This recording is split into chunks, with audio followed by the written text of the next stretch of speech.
Lightning and the Leafs and the Blues go head-to-head at Maple Leaf Gardens. The Raging Bulls make a charge at win number 70 in the NBA. And the Detroit Tigers, Seth does some slugging at Skydome. Hey, why are you looking so surprised? We get it done every night. Sports Desk coming up next.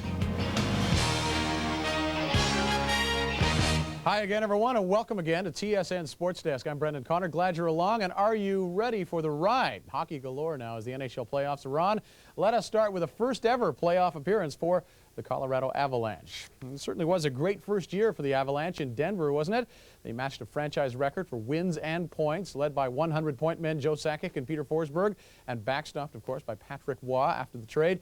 They look great. Meantime, the Canucks come in, tied with St. Louis for the least wins among playoff teams this year, and they're in tough against a guy like Patrick Roy, so playoff savvy, 2 Stanley Cups, 2 Conn Smythe trophies under his belt.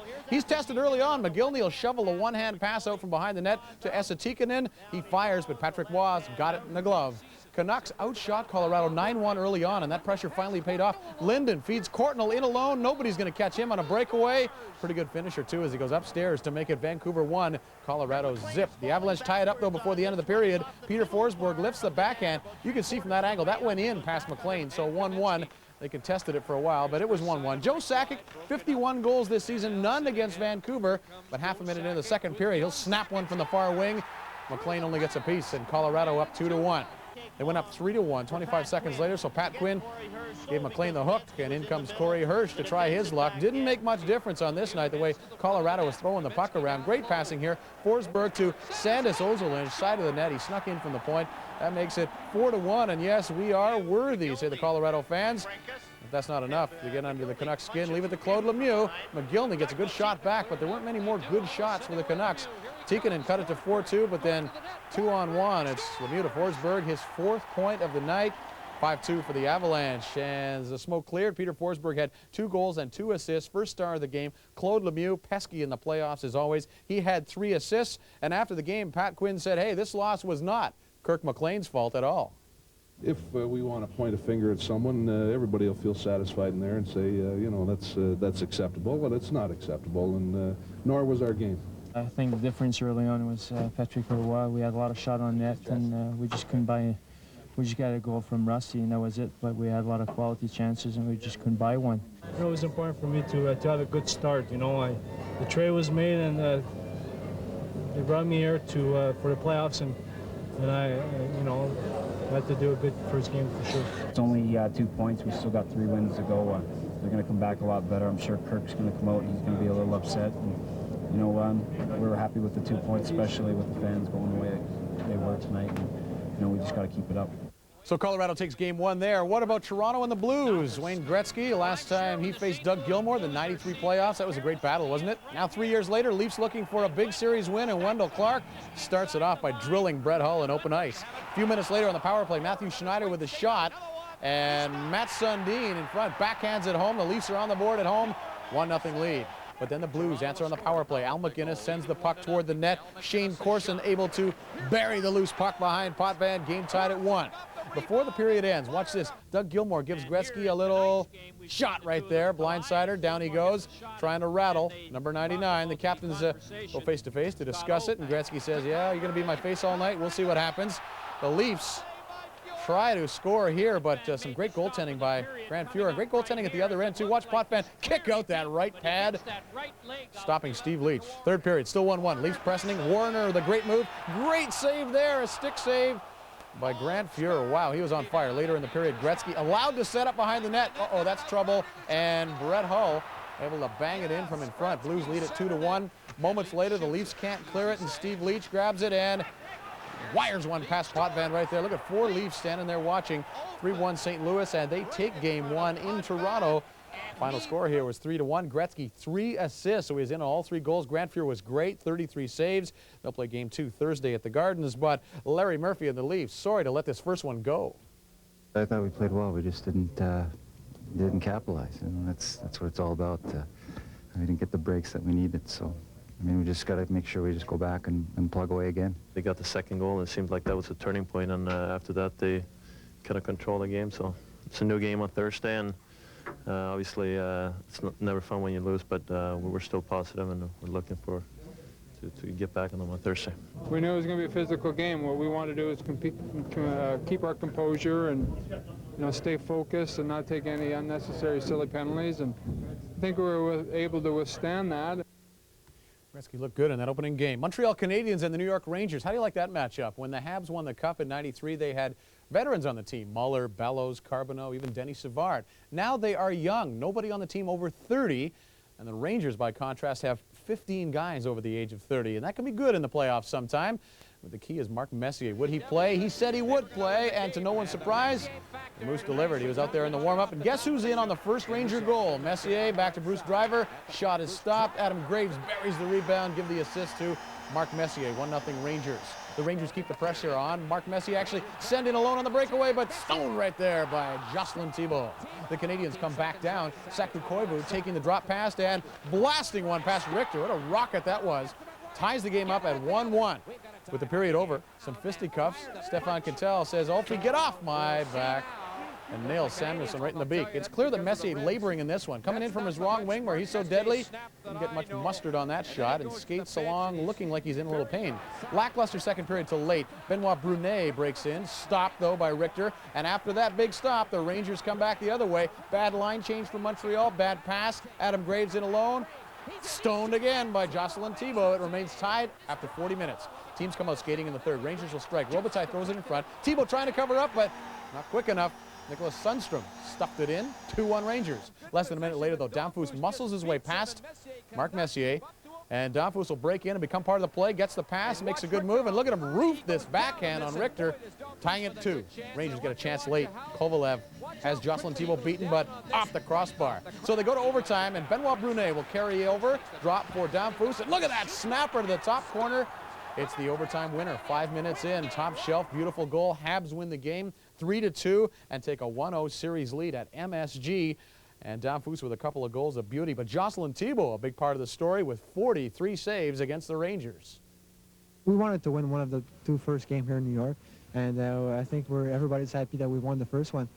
But now, we know that if we want to keep going, it's going to be like close games like that till the end because the Rangers play real good. Well, the overtime goal, Benoit Brunet made a great play. He waited for me to come across, and he took both defensemen with him, and there was 3 guys in front of Richter, and I just tried to shoot right between them all, and it went top shelf, and it was a good shot and a good play by Benoit. Last game of the evening, Lightning and the Flyers. Lightning making their first appearance in the postseason. Darren Pupa, second in the NHL with a .914 save percentage. Playoffs a new story, though. A minute in, less than a minute in, Philadelphia's John LeClair stop, and Hawerchuk bangs in the rebound.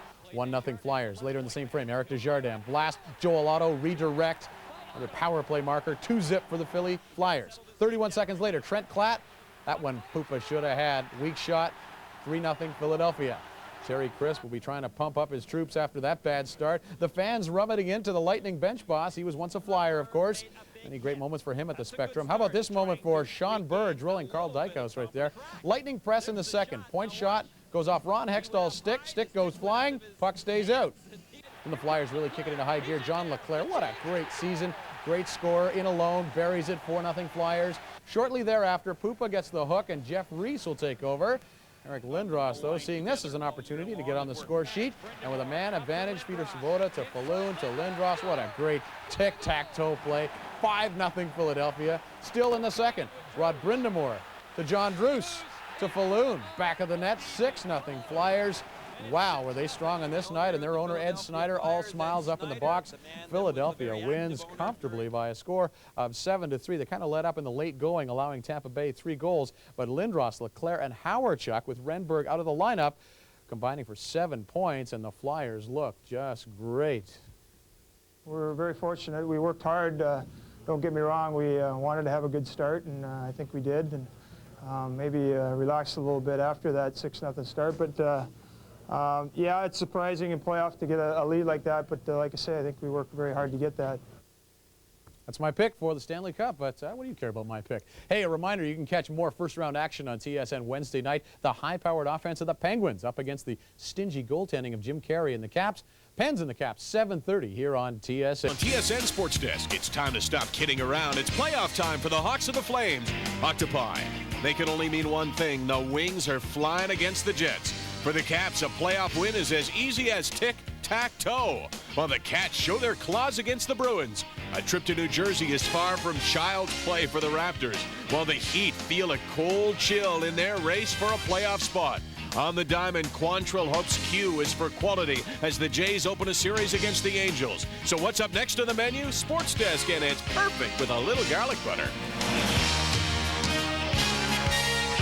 Hi, everybody. It is great to welcome you to our show. I'm Michael Landsberg.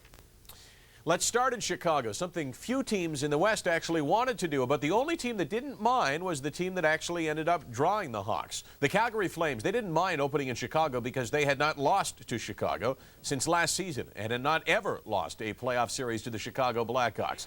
You know this is going to be a good series and perhaps a long one because of this guy, JR.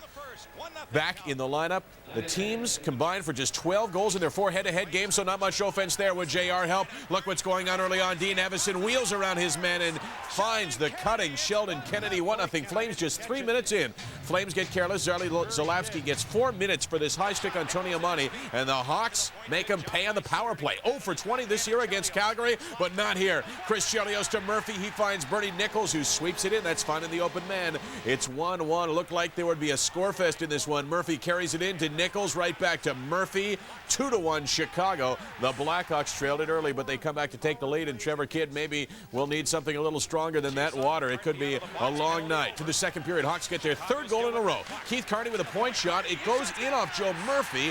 3-1 for the Blackhawks at that point. And then Kidd, a bright spot, holding him in it. Watch him hypnotize his man here. Murphy says, shoot it into my glove, shoot it into my glove, and he does exactly that to preserve the 2-goal deficit at that point. But the killer here comes 31 seconds into the third. Roenick to Suter down the left side of Eric Daze, who hammers it. 4-1 for the Blackhawks, and that's the way it finished. The Hawks win for the first time against Calgary at home since April the 3rd, 94. Joe Murphy, 2 goals and an assist. It seems like everybody believes the key was having JR back in the lineup. He said he felt great after the first period, and it's a big plus for him to get us back in the lineup. He was a big part of our team, and you see he made a great play there with Suter on that Daze goal. So, you know, you get one of those a game, it's big. How'd the ankle hold up? First shift, they give you a good little jolt to start? I got a couple good jolts, and it reacted really well to it. So, if it's all right with you guys, we'll put my ankle to rest. Let's just go play hockey. What do you think? A lot was said about us undefeated, and no, I mean, I think they got the monkey off their back, and I think we realized that Chicago can play hockey, and I think we've been telling our guys, you know, Chicago does know how to play hockey. We just have to get together and play better. Now for the Detroit Red Wings against the Winnipeg Jets. Alexei Zhamnov back in the lineup. He missed the final month of the regular season. That's good news to have him back. Meanwhile, Chris Osgood gets the start. Led the NHL in goals against, but they have the veteran Vernon on the bench. They elect to go with a kid early on. Tverdovsky to Korolev to Zhamnov. And look at Zhamnov bury it. 1-0 for Winnipeg. And the Jets held on to that lead for an extended period of time because of Habibulin. Watch Nikolai Habibulin stick the pad out, and equally important, Slava Kozlov didn't raise it. Then big Keith Primo down the right side. Primo with a backhander, but stoned by Habibulin. 1-0 after 2, and Scotty Bowman knows that his team did not win a game this year when trailing after 2 periods. They did not win one in 11, but in the 3rd period off the scramble in front, Chris Draper will score a huge goal. A huge one for the Red Wings. They came back to tie it, and you know if you're a Jets fan, your team is in big trouble. Then more. Great backhand there by Vyacheslav Fedosov. 2-1 Detroit. A beautiful feed from Fedorov. The Wings continue to fly. Steve Yzerman to Mike Ramsey. Ramsey loses control, but then gets it to Greg Johnson, who scores 3-1 Detroit at that point. And Red Wing fans know only one way to celebrate, and that is with a little octopi all dressed up with a ribbon because it's the playoffs. Then watch the shot by Coffey. Top shelf. What a blast by Paul Coffey. That made it a 4-1 game, and the Wings ended up winning it 4-1. Detroit over Winnipeg. Red Wings, the first time this season that they have won when trailing after 2 periods. They are now 1-8-3. The Jets, though, just 14 shots on goal, including 3 in the 3rd period. Detroit can smother you. Primo, though, says the Jets look pretty good through 2 periods. Although they played real physical and real strong and real well for the first 2 periods, we felt that we played just as hard. And, we had a few chances. We just didn't score, and fortunately we were able to do it in the 3rd. We need to just play 60 minutes, not just 40. And like before 3rd period, we talked like in the dressing room, we need to concentrate on the discipline. 3rd period, just we have a few mistakes, and I think have these mistakes in the next game, and we'll see what's happening. When you do get an opportunity to go, you have to go. You can't sit back on your heels, and that's why it's so important to forecheck well and get in there and try to create some havoc. And it's easier said than done. I mean, this is one of the better teams defensively in the National Hockey League, without a doubt, even though they can score goals with the best of them because they play so well as a unit. And you're not going to get many chances, and when you do, you're going to have to cash in. Can a goaltender win a series for you? The answer, of course, is yes, but it doesn't happen very often. The Washington Capitals were hoping this would be one of those rare times. Caps were hoping Jim Carey could stare down the awesome guns of the Pittsburgh Penguins and give the Caps' few guns a chance to do some damage. And they did some damage, but not the way you would expect. This was an unusual game. There's Mario looking for ring number 3, maybe to take a run at it. Let's find out. Jaromir Jagr grabs down the puck, gets it to Nedved. Nedved buries it. Nedved, a key acquisition for the Penguins this year, continues to roll. It's 1-0 for the Penguins. And 11 seconds later, Carey gives it up to Nedved, who says, I'll take the gift. 2-0 Penguins. It looks like the rout is on. Jim Schoenfeld, though, calls his team over, tries to calm him down and says, play our game, and we can keep it close. And they do here. Peter Bondra with the puck goes far side on Barrasso. 2-1. Pittsburgh led it at that point. But the Pens keep on rolling in the second period, up 3-1. Lemieux feeds Brad Lauer behind the net to Thomas Sandstrom. 4-1 Penguins. I'm watching this game and thinking it's over. And that's the end of Jim Carey's night. Olaf Kolzig comes in, Carey to the showers. And if Jim Carey's not going to win it for the Caps, can they win a hockey game? It was another move that proved to be correct. Down 4-2. They keep on pressing the pull within 1 in the final minute of the second period. Juneau to Krieger. 4-3 after 2. Caps come out in the third period and play sound hockey. Andrew Brunette centers to Sergei Gonchar. Fires it past Barrasso. It is tied at 4. Do you believe this? They trailed it 4-1 later on in the period. Puck loose in front of Tom Barrasso, and Krieger will go top shelf right there. Roofs it past Barrasso. The Caps go ahead 5-4. They added an empty netter. Unbelievable. Caps win at 6-4. They were down 4-1. It looked to be over, but a solid performance by Olaf Kolzig in goal allowed them to stay close enough to win it. Washington takes game number 1, and Peter Bondra says that one of the things they've had to deal with is some adversity lately. We have a lot of injuries. Last month started everybody get out. I mean, a lot of guys get out, and we show like in the end of the season, like we can play hard, we can win the games, and a lot of guys like Andrew Brunette or Stefan Ustor, they step up and show like they're fighting for that spot for next year, even for this year for playoffs, and they're working hard, and that's why we won. Take a peek at the fans of the Sunshine State trying to start a new playoff tradition as Florida takes on Boston. I think I've seen those white towels before. This, of course, a new tradition. Doesn't take long for the Rats to make their first playoff appearance. Tom Fitzgerald cuts back, feeds Ray Shepherd out in front. What a pickup he has been. Ray Shepherd 1-0 for the Panthers in their first ever playoff game. Cleanup crew gets put to work early on. What are all those cleanup guys going to do in the offseason? Maybe work at seedy motels looking for the Rats. Panthers clearly pumped up for their first ever playoff game. Huff picks up the loose puck, backhands it past Ranford. Florida scored 3 goals in a $1.17. The Bruins take a timeout and try to calm down their team as well. They played better after that. Ray Bork's point shot is stopped. Rick Tocchet spins and then banks it. A real cheapie off the skate of Van Beesbrook. Somehow it goes in 3-1 for Florida. And people in Florida run out of Rats. They'll go with the Lobster. The butter sauce a little bit messy, but Lobster looks pretty good. Bruins cut into it 3-2, but Florida doesn't cave in. Stu Barnes to Ray Shepherd, second of the night, 5-2. At one point, Panthers get their 3-goal lead back. Then Van Beesbrook starts to shine. Watch the save right there on Rick Tocchet as he stacked him. The Beezer was beaten on this night, but they are cup crazy, at least one game into the playoffs.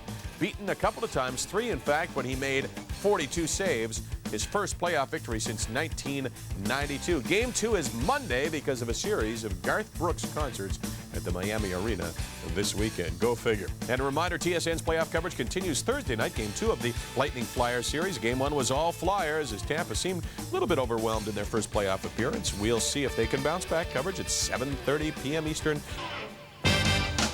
Ahead on TSN Sports Desk, St. Louis be singing the blues. Grant Fuhr has injured his knee and will be out for the rest of the playoffs. In Philly, John LeClaire leaves the ice in pain and could be out as well. Corey goes for glory. The Canucks knot things up at 1. The New York Post calls him darn foos.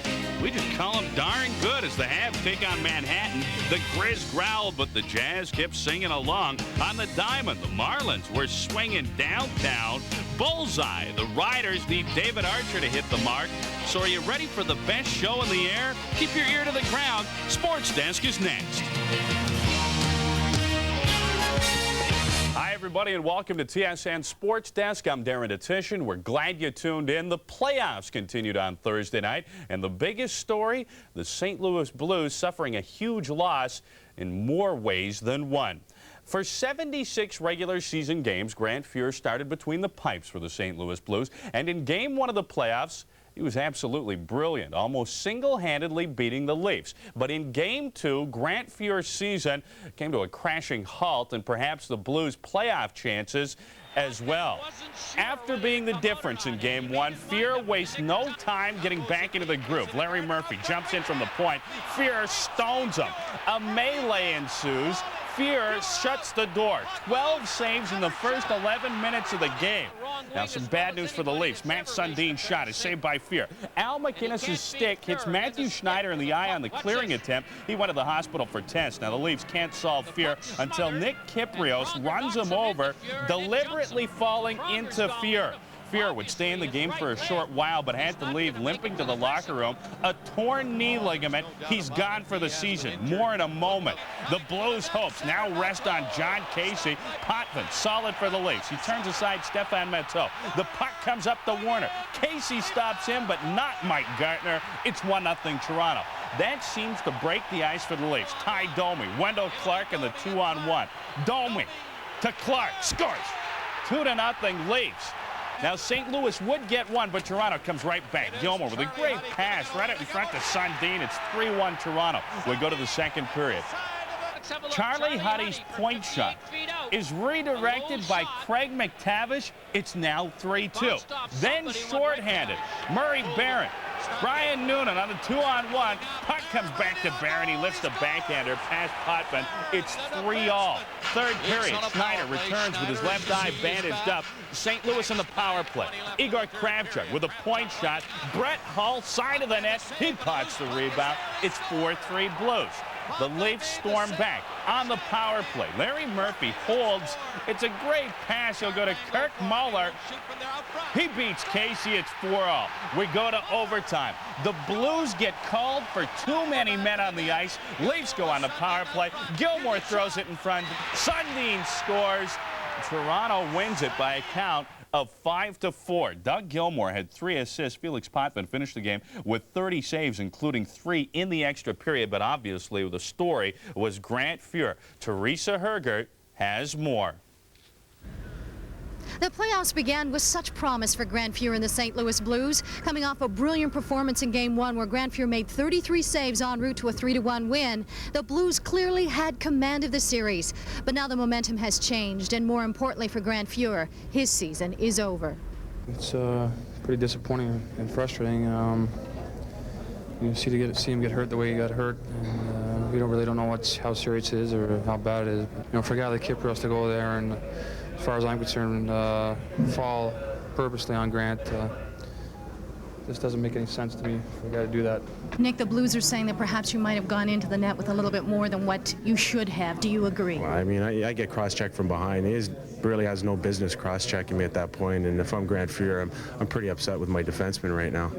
Kypreos had a chance to be tough if he wanted in Game 1 and turn it down, and it's unfortunate he decided, maybe he was coached, I don't know, but to take out a premier player in our team goal. It was a big win for us, especially losing the first game and coming into this game. We're up 3-1 and they come back, they get the lead, and we were able to come back and win the game. I think it was huge for our confidence, and you know, it's never fun to see a goalie like Grant Fuhr go down either, and being out, and what we heard is he's going to be out the rest of the series, but you know, it might help us a little bit. So with Casey up to bat for the Blues, you could say that it is the Leafs in the driver's seat as this series shifts back to St. Louis for Game 3. Teresa Hergert, TSN, Toronto. Thanks very much, Teresa. On to the Canucks and the Avalanche. Pat Quinn elected to give Corey Hirsch his first ever playoff start. It would be a night to remember for Hirsch. Unfortunately, 59 seconds into the game, Valerie Kamensky goes to Peter Forsberg. He scores. It's 1-0. The Canucks come right back. Gino Ojic will cross-check Troy Murray. The Avalanche waiting for the penalty call. Ojic goes to the front of the net, deflects the shot, and it's 1-1. Mark Crawford is furious. Colorado comes back with a questionable goal of their own. Uwe Krupp with with the shot. Mike Ricci will get his stick on it. He deflects it past Hirsch. Canucks wanted a high stick call. It gets reviewed. It stands. It's 2-1. The lead doesn't last long. McGillney walks out in front, rips it off the far post. It's 2-2. We're just 6 minutes into the game. At the halfway mark of the first, Avalanche in the power play. Scott Young loses the puck right to Sandis Ozolnich. No chance for Hirsch. It's 3-2 Colorado. The Canucks tie it early in the second. Then on the power play, Trevor Linden, perfect pass to Martin Jelena. The Canucks have their first lead of the game. In the third, 4-3 Canucks. Jurke Lume with the shot. Roy, he'll make the save. Turns away Cliff Ronning, but here comes Gino Ojic. He bangs in his second of the game, 5-3. Canucks in the power play. Valerie Kaminsky, though, walks out of the corner, feeds Joe Sakic, short-handed. The Avalanche are within 1. Dying seconds. Avalanche in the power play, looking for the tying goal. Ozolnich with the shot. But Trevor Linden blocks it. The Canucks win it 5-4. The series is even at 1 as we head to Vancouver. Jurke Lume had 2 assists for the Canucks. Corey Hirsch making his first NHL playoff start, recorded 28 saves for the win. After the game, Joe Sakic said, "We knew it was going to be a tough, hard series." A long, tough series against Vancouver. We've got a lot of playoff experience. We've got an excellent hockey club over there. And tonight, we gave them far too many scoring chances, and then they capitalized. And there's no way we deserve to win that game. Once they came back and got in the game, got a couple goals, that he showed a lot more confidence, and he stepped it up as his team stepped it up. You know, our goal was to get to him early, but after they got a few goals, you know, he picked up his game. We did all the things we did for the first 15 minutes of the game Tuesday night, except we did them better and smarter for the whole 60 minutes. We're in a better position coming home, and hopefully, you know, we'll come out hard and win the next 2 at home and have them back on their heels. But we have a lot of work ahead of us. This is pretty satisfying, but it's only 1. You know, we still got a few more to go, and you know, I want to win the series, and I'm just looking at 1 game at a time, not too far ahead. Now, desperation generally breeds good hockey, and following the rather emotional overtime loss in Game 1, the New York Rangers were a desperate team. With their captain still hurting, they could ill afford another loss to the Habs with Games 3 and 4 set for Montreal. This one starts off extremely intense. Pat Verbeek crushes Stefan Quintal into the boards. Mario Tremblay not happy at all. There was no call on the play. Now, the hero of Game 1, Vince Damphousse, picks off where he left off on Tuesday. Habs short-handed. He walks in. Great move around Mike Richter. It's 1-0 Montreal. Jocelyn Thibault stopped 43 of 45 shots in Game 1. This time the Rangers break in short-handed. Yari Curry, the quick shot. Thibault whacks it away.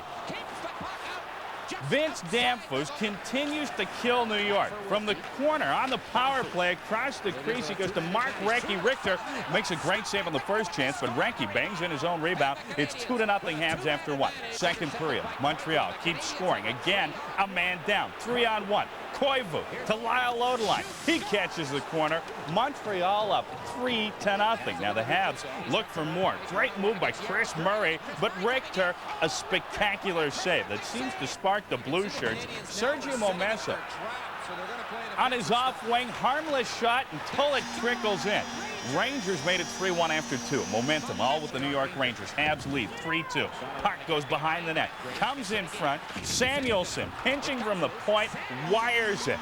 We're all tied at 3. But Tremblay says, don't worry, fellas. We got our secret weapon. Vince Damphousse. Recchi barrels down the left side, centers it to the slot. Damphousse sweeps it home.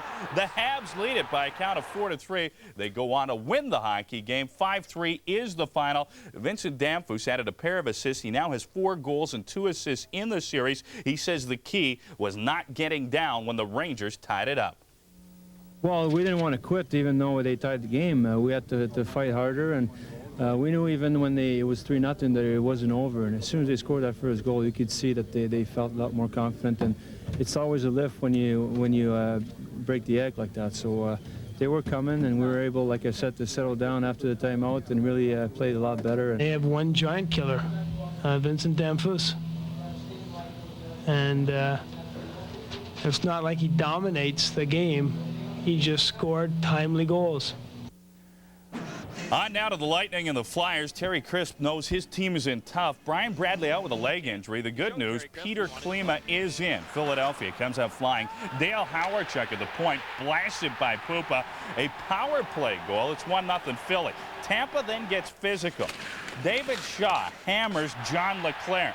But it's Philly carrying the play. LeClair breaks through the defense. He goes to Eric Lindros. Pupa keeps it out.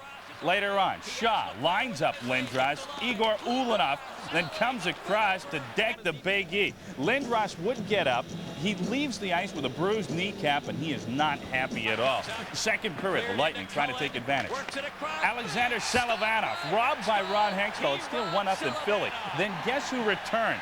The Big E. Bruised kneecap and all.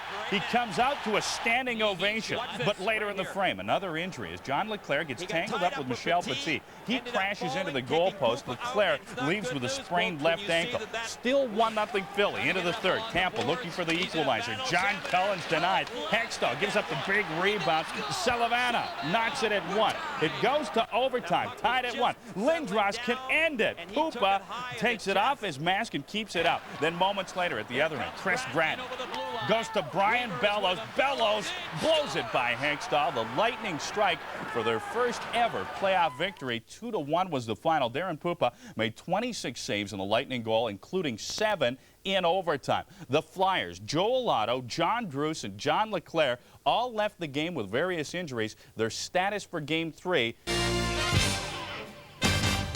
Ahead on TSN Sports Desk, the Flames take a hot-headed approach in Game 2 against the Hawks. Winnipeg tries to land on Detroit, but it's the Wings that turn on the Jets, while the Penguins pull out all the stops for some pops against the Caps. We'll preview the Canucks as they head home to the garage with a split in hand. The Grizzlies look for a nugget of optimism in their inaugural NBA season, while the Heat look to wrap up a playoff spot in the East. The Jays try to deal with their recent bout of the Seattle snooze. So sit back and relax. Sports Desk is next.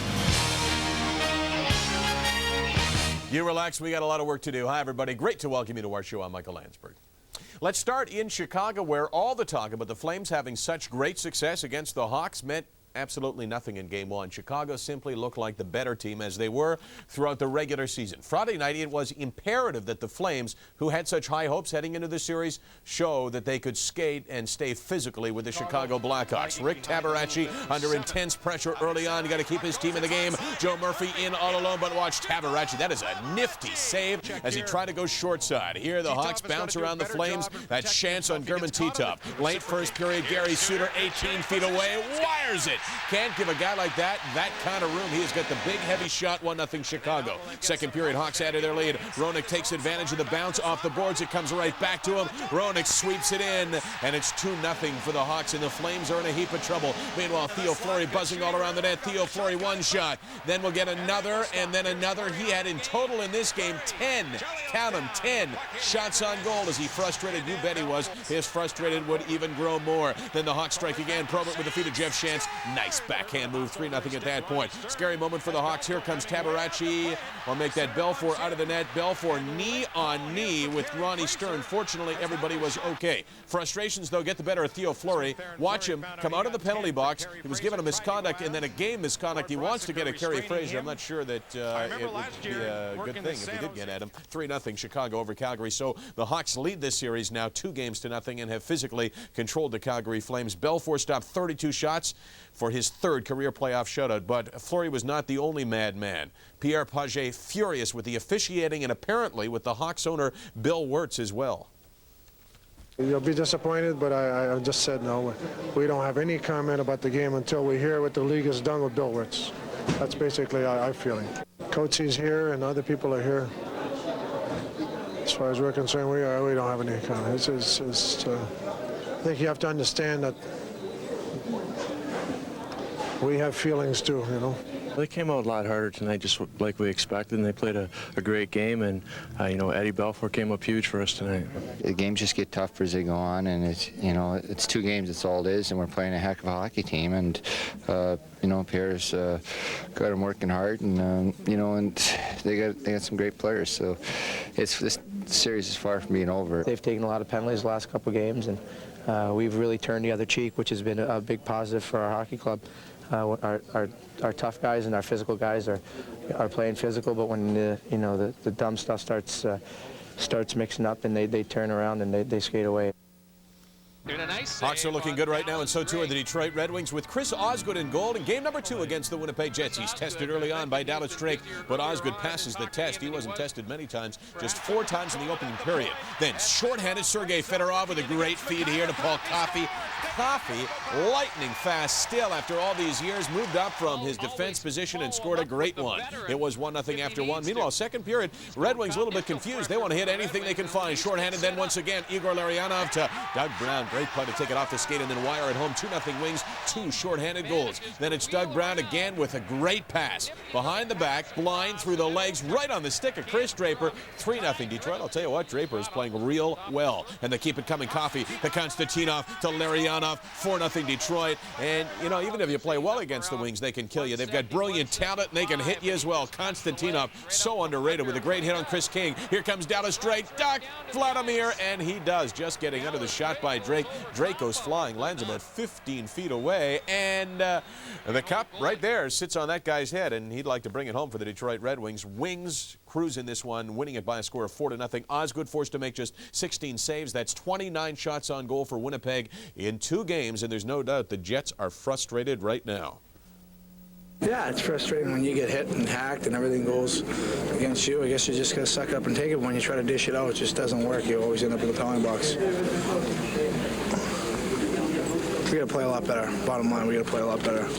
Unfortunately, we didn't score on our power play tonight, and they got 2 shorthanded ones, and that obviously was the difference in the hockey game. And we still didn't generate any offense, and we took some stupid penalties, and it seemed like we were shorthanded all night.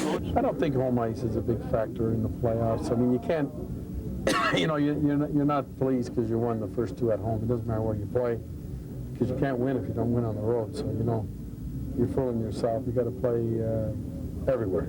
My job is to make big saves when the game's closer, when it's a 1-0 game or 2-0 game, so it doesn't go 2-1, 1-1. And I don't get as many shots as some other goalies, but I pride myself in making big saves and making saves at important times.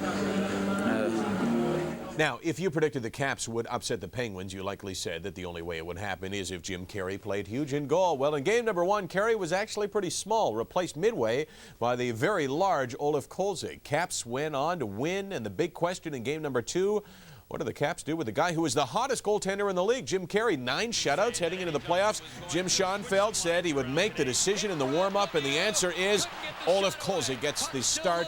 He replaced Carey midway through game number 1 and played pretty well. He's not real sharp early in game number 2. There is Nedved, short side, top corner, 3rd of the series, and he starts game number 2 the way he started game number 1. And then watch this weak one. Chris Joseph, a floater from 40 feet away, 2-0 for the Penguins, and Jim Schoenfeld's got to be second-guessing himself, saying, I got Carey on the bench. Should I make the move? Does not make the move. Meanwhile, the Capitals start to press. Brunette moves in on Barrasso, ends up on his lap. Barrasso keeps it out, not a happy man. The Caps cut it to 2-1, and then Joe Juneau to Pat Peake. Peake gets 2 chances, scores to tie it at 2. Peake with a pair of goals. They're all tied at 2. Less than 2 minutes later, Jágr stopped, but Nedved gets the loose puck, snaps it. Top shelf, 3-2 for the Penguins, back out in front. But 1 minute later, Mike Eagles behind the net makes the wraparound attempt. That's a weak play by Barrasso. He plays it into a goal, score tied at 3. That seems to crank up Mario Lemieux. He knows his team is in trouble. He started hitting.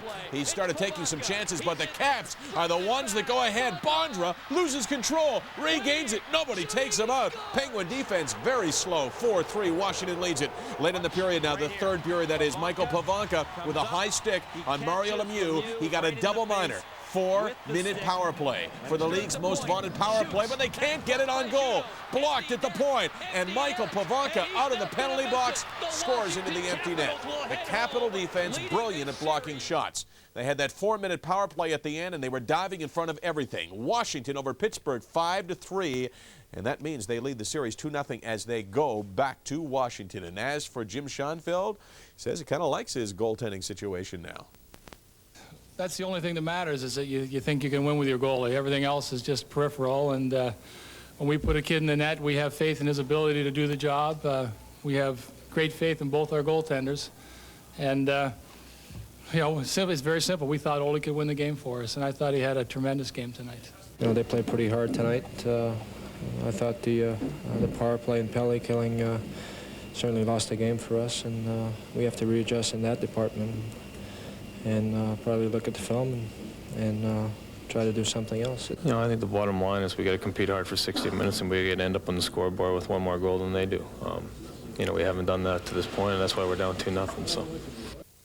I think that sheds a lot of light on the game. Lots more hockey later on in this edition of Sports Desk, including the Caps as they prepare for Game 3.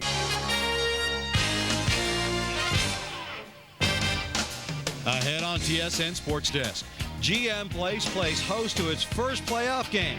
But will the Avalanche spoil the party?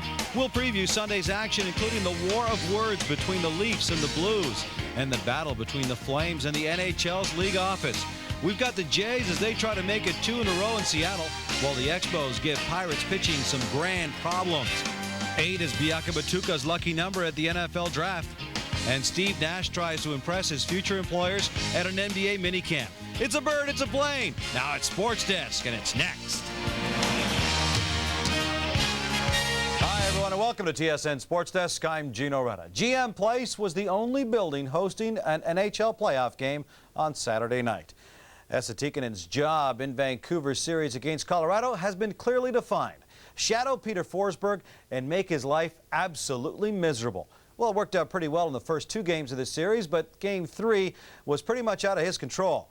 It's tough to shadow a guy when your team is playing much of the game shorthanded. Corey Hirsch got the start after a solid performance to even the series in game number 2, and he's tested early and often in Game 3. Peter Forsberg, the wraparound, no! And then look at that, Esa Tikkanen just nails Forsberg.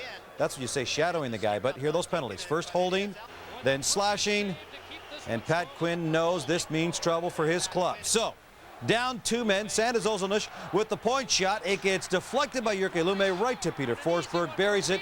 4th goal of the playoffs, 1-0 Colorado. Some fans will follow their team no matter where they go. To second period action, Colorado once again on the power play. Ozolnish to Valeri Kaminsky. It goes off a couple of skates, including Trevor Linden's, into his own net. Just a terrible break for the Canucks, 2-0 Avalanche. Later in the period, again with the man advantage, Kaminsky with a nice pass to Claude Lemieux alone in the slot. He snaps it in, 3-0 Colorado, all 3 power play goals. The Canuck fans bring out the terrible towels. They will not surrender. They cheer on their team on the power play. Lumme tees one up. Patrick Roy the save. He stops Trevor Linden as well on the doorstep. Colorado just too tough in this game. Joey Sakic circles the net, feeds Scott Young. He pops in his first of the playoffs. That makes it 4-0 Avalanche. 3 of those goals on the power play. The Canucks contemplate their effort as they fall 4-0 to Colorado. Patrick Roy stopped 28 shots for his 6th career NHL playoff shutout. Our David Pratt was at GM Place and gathered these reactions after the game. We were sharp tonight. We controlled the game, and we did lots of good things, and that's the way we have to play. They played well.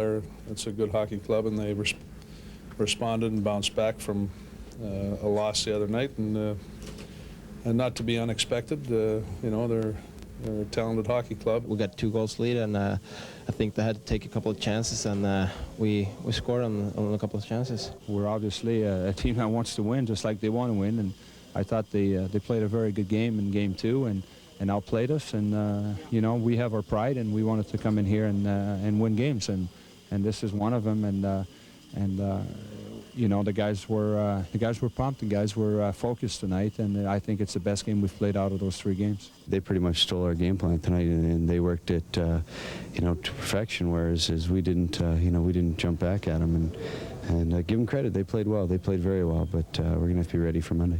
Specialty teams are turning out to be the difference in this series. In Game 3, the Avalanche scored 3 power play goals. The Canucks came up empty-handed. The Canucks will have to do better on Monday night if they have any hopes of evening up this series.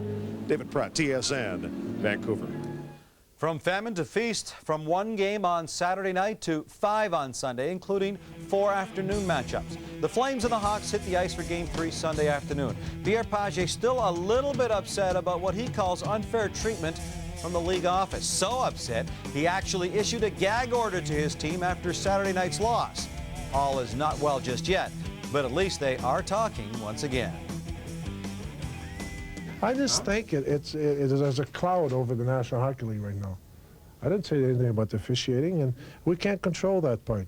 The part we can control is we get fined for saying things, for doing things, and we just like everybody treated the same, whether you're an owner, a GM, a coach, or anybody else. You know, maybe it'll work. Maybe it'll get the guys you know, maybe on their game, maybe it'll take away a little of the heat, the situation. You know, so be it that we're down 2-0. Who knows? It'll probably be yet to be seen whether this works or whether it backfires. Yes, the Jets are down 2-0 to the heavily favored Detroit Red Wings, but considering this could very well be their final 2 games in Winnipeg, expect them to bounce back with a solid effort on Sunday afternoon. The Blues and Leafs are tied at a game each. Grant Fuhr is gone, and Nick Beverly and Mike Keaton.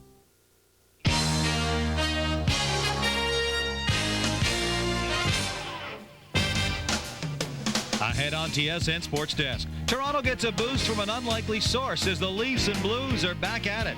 Dave Manson and the Jets look to rebound against the Wings. We'll see if Iginla can ignite the Flames. The Canadiens are in Graves' danger versus New York. Can Lightning strike Lindros and the Flyers twice? The Grizzlies hope to end their inaugural season on a winning note, while the Raptors can tie an expansion record in their season finale. It's business as usual for Griffey as the Mariners play unfriendly hosts to the Blue Jays, and all hail Irwin at the Seniors PGA Championship. It's time to shake things up because Sports Desk is next.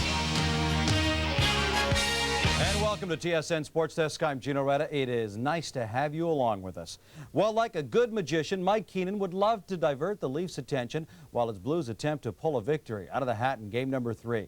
Accusations of a deliberate intent to injure Grant Fuhr by Nick Kypreos. Scathing comments for the Leafs coaching staff and cries for a league suspension. Well, Nick Kypreos was indeed suspended for game number 3.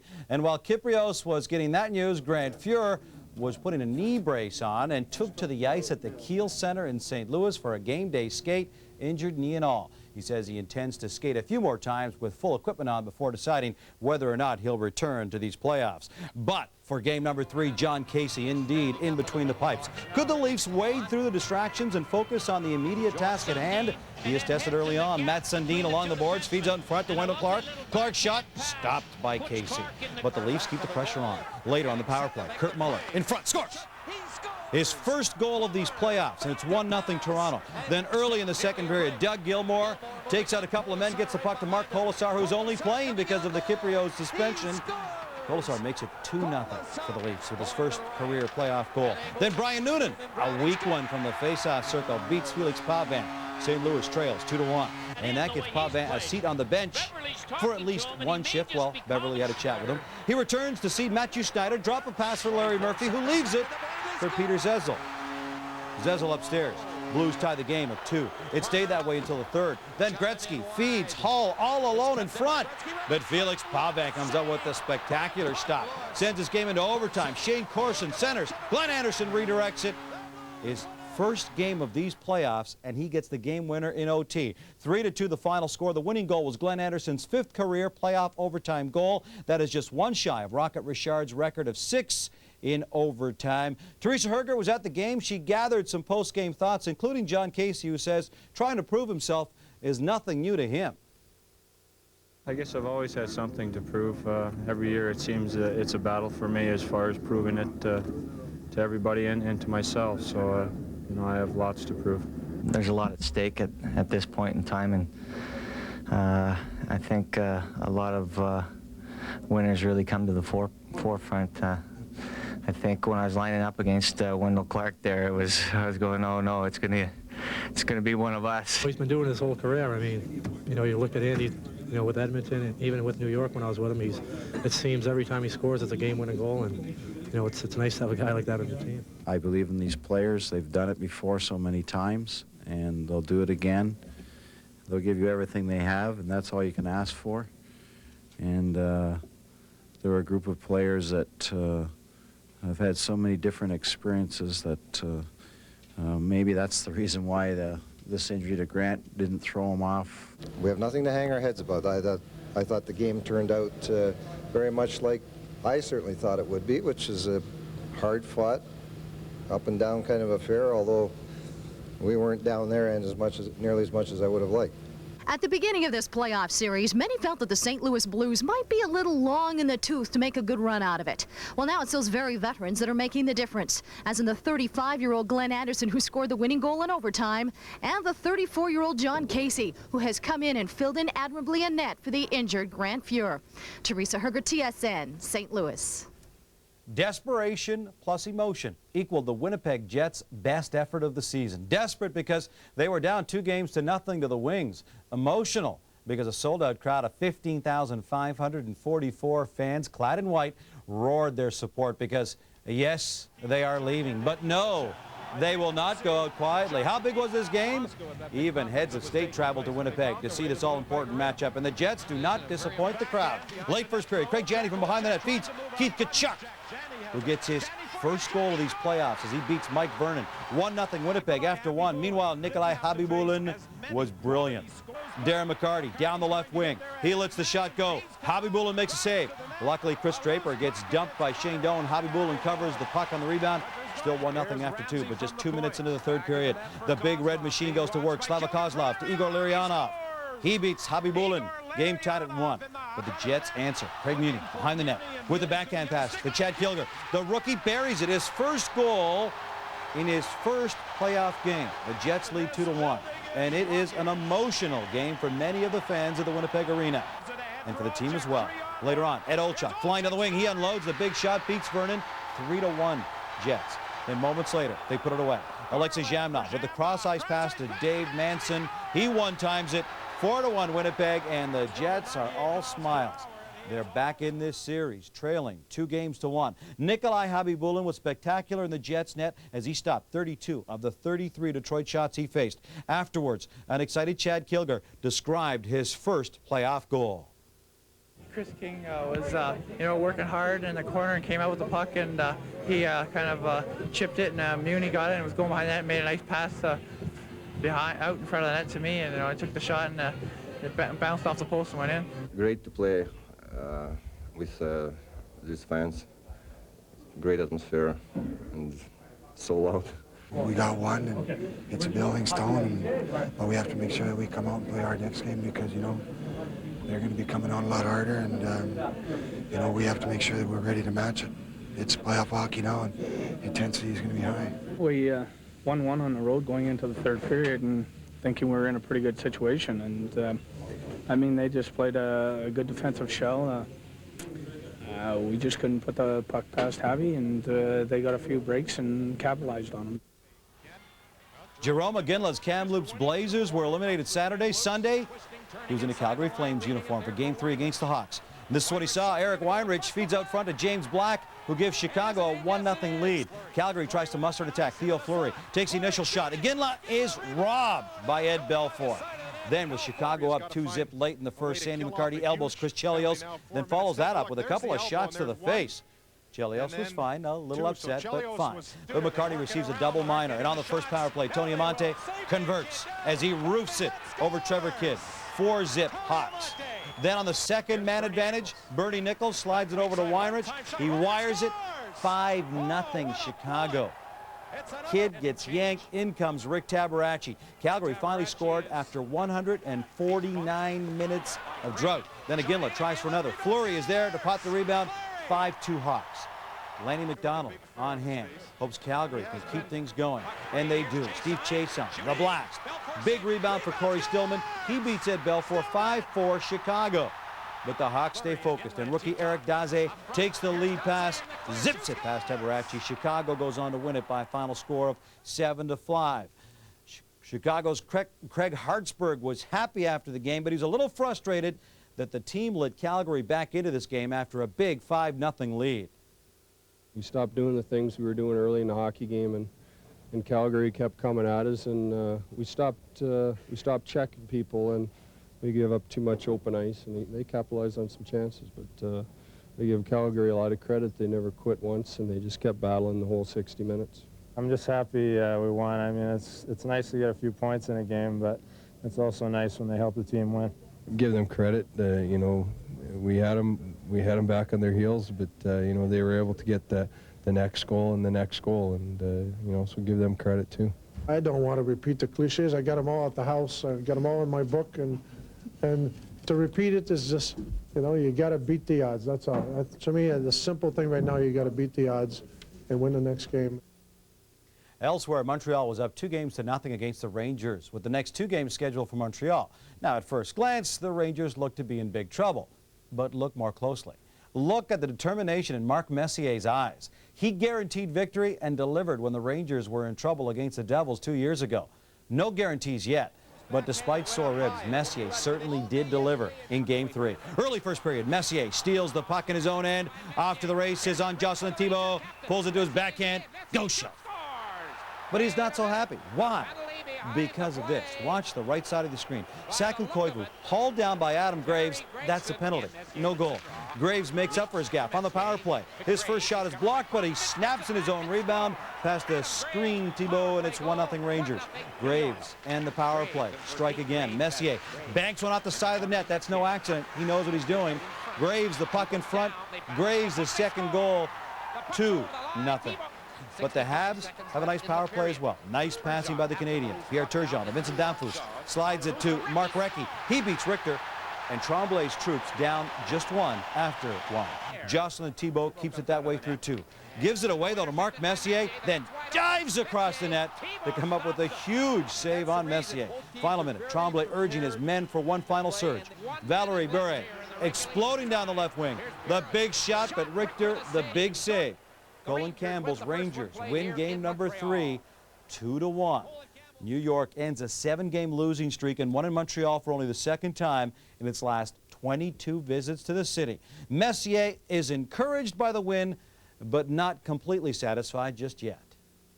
For us, obviously coming in here today with the win, climbing back into the series is good. But like I say, we still feel we can do more and play better and in all areas, and I think that's the encouraging thing for everybody in here. I think the game plan was to eliminate rush chances, odd man rushes, because as you know, they have a lot of speed, they have a lot of skill, and if you're going to give them 3-on-2s and 2-on-1s and 3-on-1s all night, they're going to put the puck in the net. Tonight, compared to the last game, was obviously the power play. They scored 2 goals, and we scored 1. That was the end of it for the game. Messier played 100 times better than he did in game 1 and 2, and you know, he raised the game and raised their team, and they took it to us.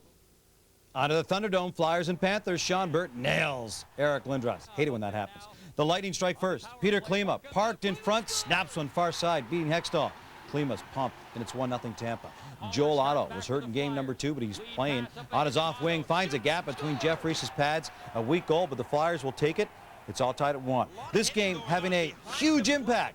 Alexander Selivanoff and Trent Klatt come together. 2-1 Philly early in the second. Look at the Flyers breakout. Dale Howard-Chuck up to Michael Renberg to Pat Falloon. He beats Jeff Reese. Flyers up 3-1, but Tampa refuses to go away. The nice steal here by Rob Zamner. He goes to the net, beating Hextall. Lightning get to within a goal, 3-2. On yet another Philly turnover. The loose puck sits for Zamner. The zing, the ping, off the crossbar and in. It's 3-all. Lindros, a force in front of the net, fights off his man, gets his stick on the low shot by Dale Howard-Chuck, tips it in, 4-3 Flyers. Tampa Bay pressing with just over a minute left. Brian Bellows with some great effort in front, slides the backhand past Hextall. We're going to overtime, tied at 4. Tampa owned overtime in game 2. They do it again here. Great play by Zamner to go around the sliding Flyer. His shot just sits in the crease. Alexander Selivanoff jams it home. Lightning strikes twice in overtime. Tampa leads the series. Are you ready for this? 2-1 over the Philadelphia Flyers. An NHL playoff record, 25,945 fans on hand to see it. And after the game, the Lightning gave credit to their balanced attack. It's a fantastic win for the team. Different guys come out every night and show up, and it's just a really good feeling inside right now. I don't think they're surprised at the fact that I'd talked to Terry Murray and Clarkey and some of them before the series. And when we made the playoffs, they phoned and congratulated us when we were playing them. And Clarkey said the one thing he feared about our hockey club, he says, is that we have the enthusiasm and we have the bounce and we have the novelty to being in the playoffs, and we could be dangerous and do some damage. And obviously, I guess maybe being a little naive or a little ignorance is bliss. 3 games in the NHL on Monday night, including the Canucks, who are down 2-1 against the Avalanche.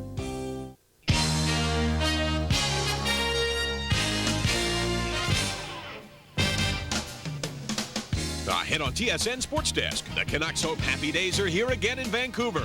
The Magnificent One looking to help the Pens to a Game 3 win. The Bruins looking for some bounces against the Panthers. We'll preview all of Tuesday night's action, including a key game in Calgary. In basketball, Brendan Malone goes by way of the dinosaur. Canadian content and baseball is at a premium with both the Expos and Jays putting Canadians on the hill.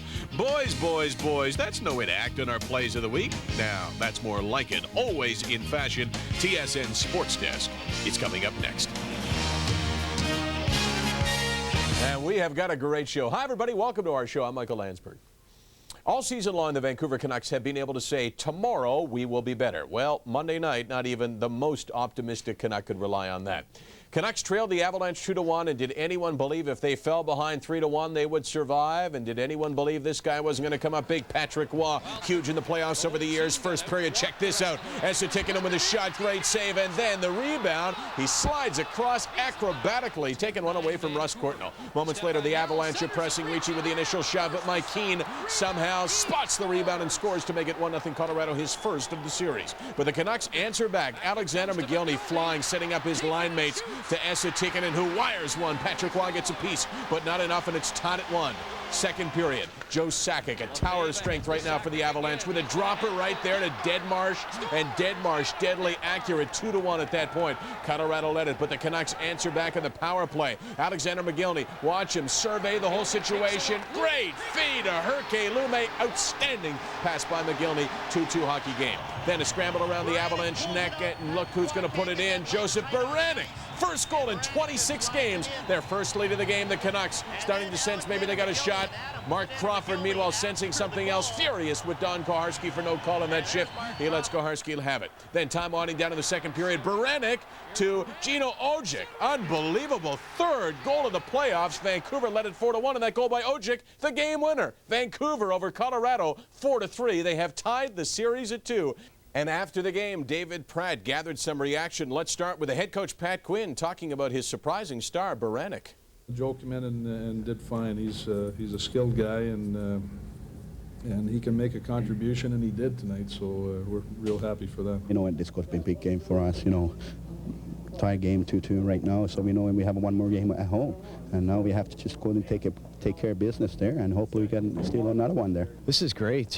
You know, it's either 2-2 or down 3-1 going into their rink, and you know, now we're gonna have a game 6 here, and you know, I was just watching our fans tonight, you know, and they were great. You know, they were really behind us all the way, and you know, it's great to see that. It's a big boost for our team. You know, nobody said that it will be an easy series. I mean, they play very well, and they show it tonight, and I think it's important for us to remember that game 3 and do things well like we did in that game. Well, I think they came out harder than us tonight. They played a solid game through their whole lines, and I don't know what happened to us, but we didn't play as good as we can, and we got to get ready for the next one. It's a situation where Game 5's, you know, obviously pivotal. I mean, we're a good road team, so I feel good about that. The math in this series between the Canucks and the Avalanche is now pretty simple. It's a best of 3, with Game 5 now set for Thursday night in Denver.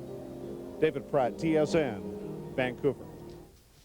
Through the first 2 games of the Caps-Pen series, Jim Schoenfeld played all the right cards, folding his hand with Jim Carey in game number 1, then sticking with Olaf Kolzig in game number 2.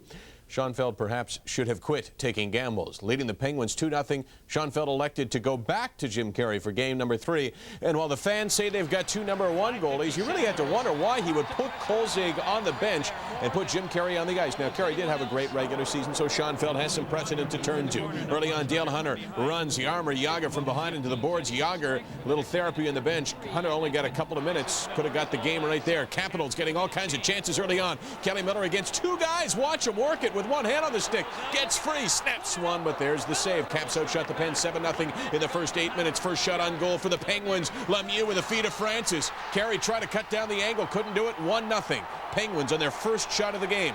The Capitals press to tie it. The rebound comes to a wide open Joe Juneau. The net gaping, calling his name, but what ends up calling his name is the crossbar. Meanwhile, the Penguins going the other way. The point shot deflected by Glenn Murray. Kevin Miller's glove, and then the stick. Somehow they give it to Murray, but still 2-0 Penguins. Who cares who gets it? Then Mario Lemieux without a goal in the series, but still setting up everybody in sight. Miller scores, and it's a 4-0 game. 9th assist for Lemieux. Yeah, you get the score, 4-0. Caps put all sorts of pressure on in the third. Peter Bondra splits the defense, stopped twice by Barrasso, who played a terrific game. A fight then ensues, and look who's in the middle of it. Lemieux says, I haven't scored a goal, but I've assisted, and I'm playing tough. You bet.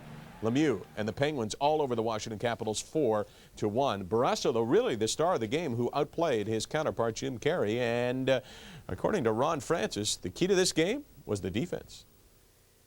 Well, I thought we were a lot smarter defensively tonight. The first 2 games, I thought the effort was there, we worked, but we just made mental breakdowns that cost us, getting goals scored against us. Tonight we were a lot sharper defensively, and as a result, we were able to get the victory. I think the biggest thing tonight, we played very good defensively, but we played smart. A lot of times you get in the course of a game that, you can work like hell, but if you don't work smart, then you're going to get beat. I thought we finished our check almost every single time, and this was something that we were letting them off the hook in the previous 2 games.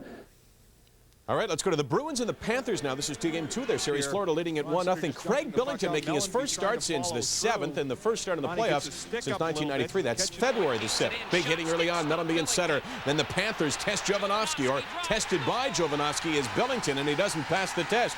Jovanovski, great young player, 1-0. Shortly thereafter, Dean Chenoweth and Paul Lost tangle. Lost tries to hit Chenoweth with the helmet. This was a nasty game. Second period, the Panthers press. Ray Shepherd, watch him spin and fire. Shepherd, a great acquisition by the Florida Panthers. 2-0 at that point. The Towels out in full force. They are into hockey in southern Florida. Meanwhile, Billington tries to regroup. Later on, his mates respond to the power play. Ray Bourque finishes with a big blast. No chance for John Van Beesbrook, and they're back in the game. It's 2-1. The Bees attracting some support in South Florida, but still they're down by 1. 42 seconds later, the puck comes to David Lowry, and watch him put it over the shoulder of Billington. Right there, not much chance. Defensive lapse once again. 3-1 for the Panthers. They would go up 4-1. Then Adam Oates on the 2-on-1 with a great feed of Steve Hines. Oates, one of the best at making that play. 4-2 Florida after 40. Third period, the Panthers get the backbreaker. Jason Woolley will center it. It never gets to his teammate. It goes off Chenoweth's ankle and in. 5-2 for Florida. And Steve Casper, watch him shake the head. Hold the shot, hold the shot, hold the shot. Where's the shake of the head? Give me a shake. There it is. And with good reason. His team was really beaten soundly by the Florida Panthers, who now lead the series 2-0. Ray Shepherd with the goal that you saw and 3 assists. So Shepherd playing key hockey for the Panthers, who are in good shape right now. And so are we, because we got a great show still to come. Later on in the show, Brendan Malone and the Raptors part ways. And Joe Carter leads a power surge for the Jays against the Mariners.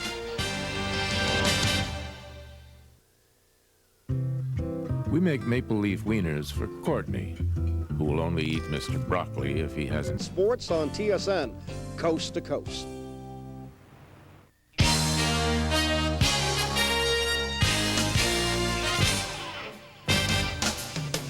Coming up on TSN Sports Desk, the Calgary Flames seek the heat and try to stay alive against Chicago. While the Winnipeg Jets hope their comeback act on the wings plays big in the Great White Way. The Maple Leafs in St. Louis for what might be the rebirth of the Blues, while the Rangers take advantage of the home ice disadvantage in Montreal. The return of John LeClair seems to spark the Flyers against Tampa Bay, while things get a little unmanageable when the Expos and Cardinals get up close and personal. Grizzlies go into hibernation after their first year in the NBA. Sports Desk coming up next. And hey kids, flossing is good. Any kind of flossing. And hi again and welcome again to TSN Sports Desk, everybody. I'm Brendan Connor. Glad you're along, and let's get busy right away because there were 5 games to cover in the NHL from Tuesday night. Starting with the Calgary Flames. They said all the brave things on Tuesday, but you know what? Really, they had to be seeing a golf course in their immediate future. The Flames, who had not lost to Chicago all season, had been soundly beaten 3 times in this first-round playoff series, and they were facing elimination at home Tuesday night. They put up a pretty good battle against JR and company, who wanted to put an end to the Calgary season. First period, let's pick it up with Bernie Nichols moving across the line. He lets a wobbler go here, and it changes direction, skips, but Tabaracci doing a good job, like a shortstop with that glove, kept the game scoreless after 1. Flames get on the board in the second. German Titov to the youngster Jerome McGinley, who picks the corner on Eddie Belfour. His first goal in the NHL, and it's a big one. Later on, German Titov trying to score there, when Belfour standing on his head for a couple of big saves. Go to the third. 10 seconds left in the game when the Hawks tie it up. Daze misses. Murphy will send the backhander toward the net, and Jeremy Roenick stuffs it in with 8.3 seconds. So they go to overtime, and in overtime, it is going to be a chance late for Tony Amante as the seconds are winding down. Amante puts it just by the open corner. Now to period 5. Chris Chelios lets one fly at Rick Tabaracci. Puck goes between his pads. Sneaks through just wide of the corner though. Through 100 minutes of hockey. Still tied at 1. To the 6th period of play. Puck behind Tabaracci as Trent Yanni overskates it. Joe Murphy fires it home. And the Hawks do win the game 2-1 in triple overtime. And they sweep the series from the Calgary Flames 4-0. 110 minutes and 2 seconds. And the Flames, losers of 7 straight overtime games now. 5 times in the 90s they have lost, been eliminated in an overtime loss. 41 saves by Tabaracci, 55 saves by Ed Belfour, and afterwards TSN's Lisa Bowes collected responses. This was the first triple overtime in the Stanley Cup playoffs since 1990, and once again the Flames unable to convert. They have now lost their last 7 playoff overtime games. Yanni, their 8th NHL season, gave it up in front of the net, scores! Shortly before 1 a.m. local time, a bad bounce by Trent Yanni opened the door for Joe Murphy. Can you just tell me about what happened there on that play? Oh. I just stopped behind the net and the puck kind of jumped on me or hopped. And the next thing I knew, it ended up in front of the net and in the net. So I shouldn't feel bad about anything. Bounces happen.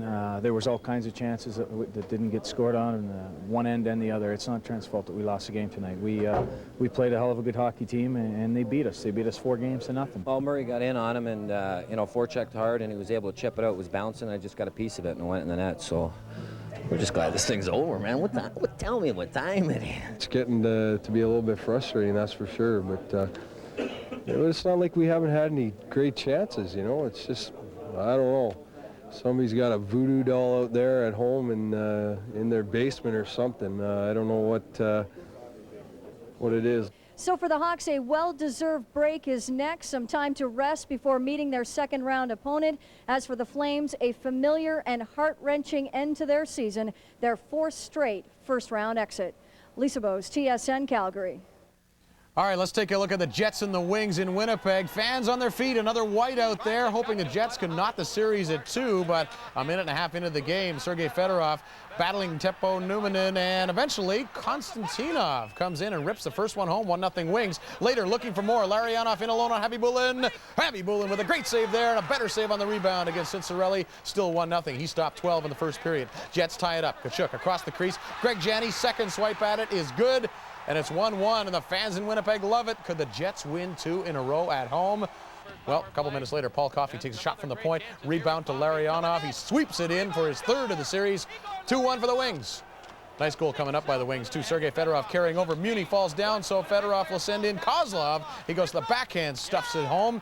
Fedorov with 4 assists in the game, and the Jets fans worried that this might be the last game they see in this building. Dave Manson, unhappy with the cameraman, too. Jets may have played their last game there. We'll see. 6-1, the Wings final. Is it the end of an era in Winnipeg, or could they win one at JLA and come back? They are down 3-1 in the series now. We'll see what happens. Fedorov, as we mentioned, 4 helpers. Lidstrom's had up 3 goals. Mike Vernon, 19 saves. And Chris King and the Jets hope there will be another game in Winnipeg. We don't want our last game to be in Detroit. We win this game here tonight, and we really feel we're going to win the series, but we got some work done or cut out for us. They only lost 3 times in that building all year. Once was to us, there's no reason we can't do it again. It's an awesome team defense. I mean, they just swarm the puck and they don't give you much room for error. And anytime you make an error or a mistake, they're going back the other way. And I thought the big 5 there, the Russian guys there, without naming them all, I thought they picked up and had a real strong game and kind of carried them, and Nicky kept us in the game, and he played unbelievable again, and I don't care if there were 6 goals, he played outstanding. All right, what about the Toronto Maple Leafs? They needed to snap out of some sleepwalking doldrums Tuesday if they hope to even up their series with the Blues in St. Louis.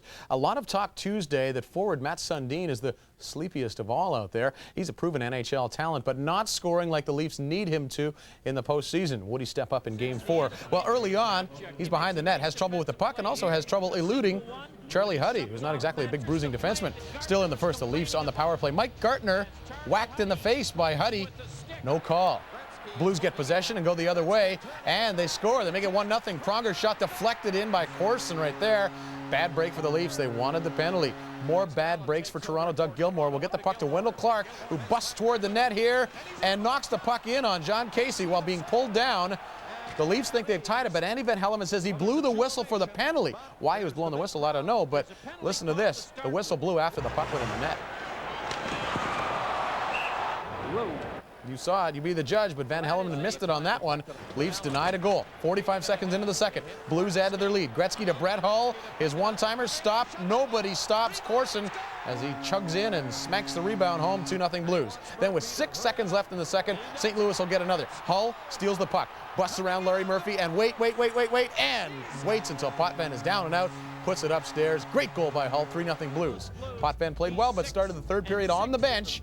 The Blues right away in the third go to work on his replacement, Donnie Beaupre. It's Matteau out to Noonan, and he wires one top corner.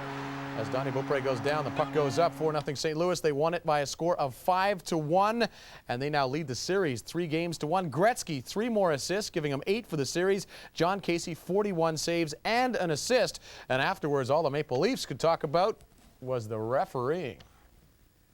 Well, I think it's pretty obvious that I've been thoroughly outcoached by Mike Keenan in the National Hockey League. I've kept my counsel very, very well. I've gone to the supervisor, and I watched 3 guys get hit from behind tonight into the boards. I watch a slash on Murphy by God himself. I watch all kinds of things going on out there that have no right happening. But I'll tell you what, this hockey team is not going to die. We're coming back to St. Louis Saturday night. I guarantee it. Dougie Gilmour gets tripped right in front of the net. You know, we have a chance to score. You know, Andy's watching the play. He's looking right at it. I mean, check the tapes. And he just turns away. You know, and that happens all the time. And like I said, I mean, I don't know what it is. Maybe, you know, we should go back to the rule where you can't have a general manager as a coach behind the bench because obviously he carries a little bit too much weight. Bottom line, guys, again, it's simple. We got our backs against the wall. We all got to come together and work as best we can. It's disappointing tonight, but there's no point burying our heads now. We still got a game left at home where we can regroup and maybe bring some momentum back here. Well, the Leafs are in trouble there, I think. Meanwhile, what an odd series the Rangers and the Habs are staging, isn't it? 2 wins by Montreal in New York, where the Rangers were so strong at times this year. Then the Rangers, who almost never win in Montreal in postseason play, head in there and win Game 3. Messier feeling better and playing better in that one. Meantime, Habs sniper Pierre Turgeon continues to struggle, and in Game 4, the Habs wanted Turgeon to get into the series. Well, he was definitely into the game early on. Habs on the power play. Mark Recchi in the corner, top of your screen, will slide the puck across. Turgeon is there, hacking away at it, but Bukaboom knocks him down and keeps him from scoring. Rangers, well, Messier continues to lead the charge. New York on the power play here. The Mess will tee it up and blow one toward the net. It is tipped in by Robitaille, quite obviously, but Messier gets credit. 1-0 Rangers. Canadians respond, though. 4-on-4, Lyle Odeline to his defense partner, David Wilkie. Watch this for a wrist shot. Zing! Top corner. Beautiful. 1-1 game on the goal by Wilkie. Second period, though, the Rangers turn it up again. Delayed penalty call. Kovalev with a shot. They get lucky here. It bounces off a skate and goes in. Shane Churla gets credit. Rangers have the lead, 2-1. Late in the second, Ranger power play. Bruce Driver. He's had a good series so far. Shot from the point. Thibault with a save. Little rebound, just enough for Adam Graves to get a stick on it. Adam Graves bangs it in, 3-1 Rangers. And the Rangers aren't finished there. Odeline out to block Driver's shot. Puck trickles to Graves. Nice bounce again from New York. His 5th in the playoffs. 4-1 New York after 2. Third period, Habs pressing. Turgeon out to Recchi. 1-2 whacks at it. Then Turgeon has a whack at it. Then Danfus has a whack at it. Look at Richter flopping around and making all those saves. Mario Tremblay's club not getting it done. They closed it to 4-3, but that was as close as they got. Driver, 3 assists for the Rangers. Richter with 28 saves was the real story, and even the Montreal Canadiens would tell you that. He was unbelievable tonight. He made some great saves, you know. You know, he's been there before. He's won a Stanley Cup before. He knows, he's going to be there, and you know, we have to find a way to beat him. And we got 3 by him, and I tell you, he made some tremendous saves tonight. We just got to keep plugging away and keep pushing at him, and hopefully, you know, the balloon will burst. We came at him pretty good in the third. You know, we got a couple goals, but you know, that one power play chance, I think we had a lot of chance there, and he played outstanding. And you know, hopefully we're gonna have to try crack him when we go back to New York. Every game's important, but when you're down by 2, there's really less and less room for error, and we responded well and had a good game, but we knew they were going to come out a little stronger tonight, so we had to be better ourselves, and I think we were. So I'm glad we won. I'm happy that I could help the team out. Montreal 0 for 6 in the power play in that game. Here's an ex-Montreal Canadian, John LeClair, back in the Flyers lineup with a sore ankle. Game 4 against the Lightning with the Flyers trailing, and LeClair helps out early. Takes a pass from Lindros and zips one by Jeff Reese right there. Philly draws first blood. It's 1-0. Flyers using their size as well. Joel Otto, a hard guy to move, and he just moves in from the side of the net there and takes a pass from Podine.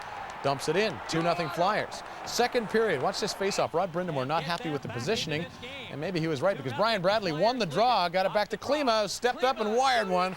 Past Hextall. They get Tampa Bay on the board. They're down 2-1, but they're on the board. Jeff Reese keeping the Bolts in it at times. Big E muscles it out to LeClair. LeClair in close. Point blank, though. Reese stops it. Now watch the right side of your screen here. Howard Chuck with a good check on Aaron Gavey. Then that forces a turnover eventually, and look who's in position to redirect here. Howard Chuck. A great acquisition by the Flyers. We keep saying it, but he's been doing the job. Flyers up 3-1. Philadelphia puts the game on ice in the third. LeClair busting down the wing, and a rocket to the top corner. What a goal. A bullet over Reese's shoulder. 4-1 Philadelphia. And late in the game, with seconds to go, Roman Hamrlik starts something, sending a message as time expires. But the Flyers look solid, winning 4-1 as they will now head back to the Spectrum with things on an even keel. The Lightning did break their playoff attendance record, though, putting over 28,000 into the Thunderdome in St. Pete. But Ron Hextall, too sharp with 21 saves, and the Flyers tie things up. Game 5 Thursday in Philadelphia. All right, let's take a break on TSN Sports Desk. When we come back, forget hockey, it's base brawl as the Cardinals and the Expos get up close and personal. And we'll look back on the Vancouver Grizzlies' inaugural season. Coast to coast.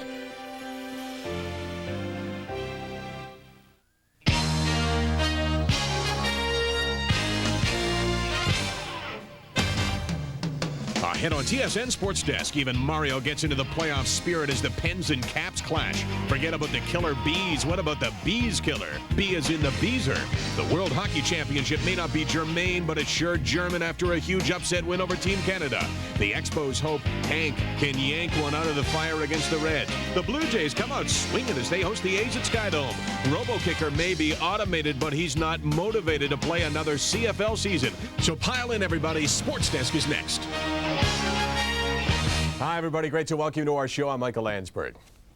We start in Washington, where the Capitals and the Penguins played a key Game 4. Penguins were calling this one a must-win. Caps were calling it the next best thing. The last thing they wanted to do was surrender back the momentum to the explosive Penguins. And the big question in Washington all day leading up to this one was Carey or Kolzig, and the answer is Kolzig. Brilliant in game number 2. They turned back to him, and that was exactly the right call. Early on, Nedved snaps a shot. Kolzig beats him, but boy, would those tables be turned later on. Jim Carey on the bench. I bet you his butt will leave a mark. He was there long enough to be sure.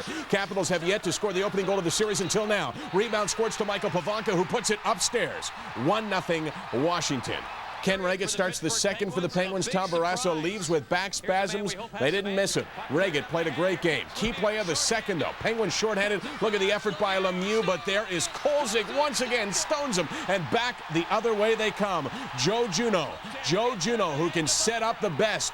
Joe Juneau with a great feed. That's him, left side of the screen. Juneau with a feed in the slot. Bondra hammers it short side. 2-0 for the Capitals. The Penguins needed to get fired up, and they do. The breakout shorthanded. Ron Francis to Jaromir Jagr. And Jaromir Jagr will snap it far side. 1-goal game. Check this out. Mario and Todd Krieger takes the shot. Then Mario with the chop right there to the back of the legs. Krieger and Lemieux go at it, and they called Lemieux for being the instigator. Mirarelli throws him out. Gutsy, but was it the right call? Penguins are furious with this one. The Penguins kill off the man advantage. Then on a power play of their own, look at the zinger by Peter Nedved. And remember that phrase, zinger by Nedved. 2-2. We go into overtime. Kolzig shines in the extra frame as well. extra frames make that. Peter Nedved breaks in all alone, but look at the position of Kolzig. Unbelievable. Stretches to make the save. Then Joe Juneau trying to jam it in. Watch, he manages to get it past Kenny Reagan. It flips by him, but there is Chris Tamer. Now watch the left hand of Kramer. He takes the net off its moorings. They call it a penalty shot. First time in overtime history there's been a penalty shot in the playoffs. Here comes Joe Juneau, but watch the puck. It bounces. No chance really for Juneau. An easy save for Reagan. We go into the fourth overtime period. Power play. Time winding down. Zubov with a shot. It's blocked. It goes back to Nedved. Watch. He fakes it once and then a zinger by Nedved in the fourth overtime. Finally, Nedved puts them to bed. 139 minutes and 15 seconds of hockey. Peter Nedved is the star, and you know what? You like to see it. It was a great overtime goal, and you can't blame the goalie on the other end because that was an incredible shot with the screen. Phew. 3-2. Pittsburgh over the Washington Capitals, so the series is now tied at 2 shots on goal. The difference? One shot. 65-64, Pittsburgh over Washington. So, in terms of overtime, you're wondering how long was it? It is now the third longest overtime period in history, 79 minutes and 15 seconds. The fourth overtime period, Peter Nedved wins it for the Pittsburgh Penguins. Starting with Wednesday's Game 3, the Panthers and the Bruins are going to be very busy. 4 games in the next 5 nights. Fatigue could become a problem, but that's only if the Bruins come back and make a series out of it. History says they won't. The Bruins have lost 27 straight series when they've lost the first 2 games. So Bill Ranford's return between the pipes, likely the only good news, the only bright spot for the Boston Bruins as they headed into game number 3. Ranford still troubled by his right ankle, but the Bruins need him to be sharp. He is in the net. The Panthers go right after him. 30 seconds in, Jody Hull from the slot. His shot goes off the stick of Kyle McLaren into the top quarter. 1-0 for the Panthers. The Panthers keep on coming on the power play. Scott Mellenby to Jason Woolley to Roberts Vela. Back to Mellenby. Low shot beats Ranford. Panthers continue to roll. It's 2-0. Things don't get any better for Ranford. Mike Huff works his way in. The backhander, watch where it goes. It looks like he's probably trying to pass it off the stick of Chenauth through the pads. 3-0 Panthers, and it is a deadly, quiet Fleet Center. The beating continues on Ranford. The beating continues, and this time it's a physical beating. Lowry gets taken to the boards by Chenauth, and he hits Ransford. Fortunately, both guys are okay. Second period now. The Bruins apply the pressure. Adam Oates to Sandy Moger. Van Beesbrook to save. Ellick can't pocket the rebound. Frustration. Chenauth tries to fire up the troops. He drops him with Mellenby and gives Chenauth the decision. They finally get to life. Late in the second period, down 4-0. Moger with a shot. It trickles through him. McEachern bangs it in 4-1 after 2. Late in the third period, now the Fleet Center crowd starts to thin out, but the Bruins do keep on coming. Just over a minute to play. Gruden with a point shot. The Beezer will make the save right there. The rebound goes to Rick Tocchet there to poke it in, but the celebrations won't be that great because, well, that perhaps tells part of the story for the way the Bruins have played. 4-2 now, Florida over Boston, winning this game and taking a commanding 3-0 lead in the series. Van Beesbrook very sharp when he had to be, making 40 saves. The Bruins have outshot the Panthers 126-84 in the series, but right now the Panthers are in total control. They were a pretty focused group going in because we knew it was going to be a tough game, and they played pretty solid and sound all the way. And again, Johnny came up with key saves at key times and timely goals from a lot of grinders, and that was a real plus for us. In playoff time, I think that's what it comes down to. You know, your main goal is shutting down the other team's top lines, and they're doing the same to us. So, you know, when that happens, you know we have to try to produce, and when you get chances, you just have to capitalize. The focus hasn't, you know, my focus hasn't definitely been just on my game. I just been trying to cover up the pucks, trying to help the defense out if I have to, but you know, you just don't want to go out there and make a mental error, and right now a lot of it's mental, and how you approach the game is very significant. Contrary to what you may have thought after listening to Mike Keenan, Grant Fuhr did survive his collision with Nick Kypreos. And as a bonus, not only is he still walking, but he's still skating as well, using a specially designed brace on his right knee. Grant Fuhr strapped on the pads on Wednesday morning for practice, but he says it will be a couple of days before he knows if... You're watching the Sports Network, Coast to Coast.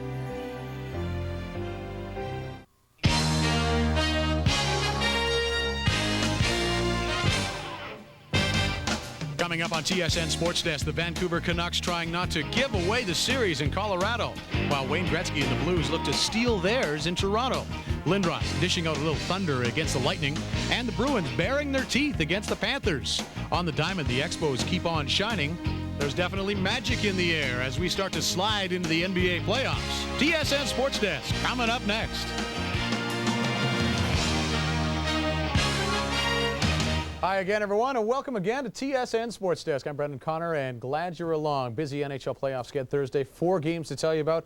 And let's get it started with the Colorado-Vancouver game. And, you know, some people felt that this was a mismatch and it would be over quickly. Well, the Avalanche with the great firepower, Joe Sakic, Forsberg, the great home ice record in Denver, the legend, Patrick Roy in net. While Vancouver stumbled several times this year, didn't play well at times. No Pavel Bure, Kirk McLean, not as sharp as he can be.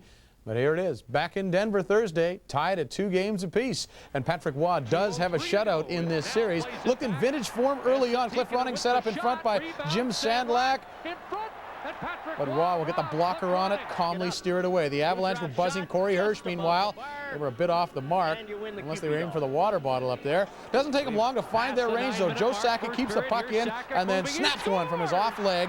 1-0 Colorado on the power play. Joe Sakic's a great hockey player. Much like the series, though, the Canucks stay with Colorado. Joseph Paranik blocked there by Lasician, gets it back and beats Patrick Roy on the second one. 1-1 tie. Avalanche took a 2-1 lead in the second. Then Troy Murray high sticks Russ Courtnall. 5 in a game, and it cost the Avalanche. McGillney will be setting up Trevor Linden in the slot. Quick release. Bang, bang, it's in. Bang, bang, we're tied at 2. Still on the power play. Courtnall to Ronning to Trevor Linden. And side of the net, he bangs it in as they left him alone. 3-2 the Canucks lead. Avalanche tied it at 3 in the third. But then Patrick Roy coughs it up right here. Courtnall gets it in front to Linden again. One shot, misses. Second one, good. Linden's got the hat trick. The Canucks have a 4-3 lead. But the Avalanche later with a 2-man advantage. Sandis Ojelin to Joe Sakic. Once again, off his back foot. He buries it. Colorado ties it at 4 and sends it to OT.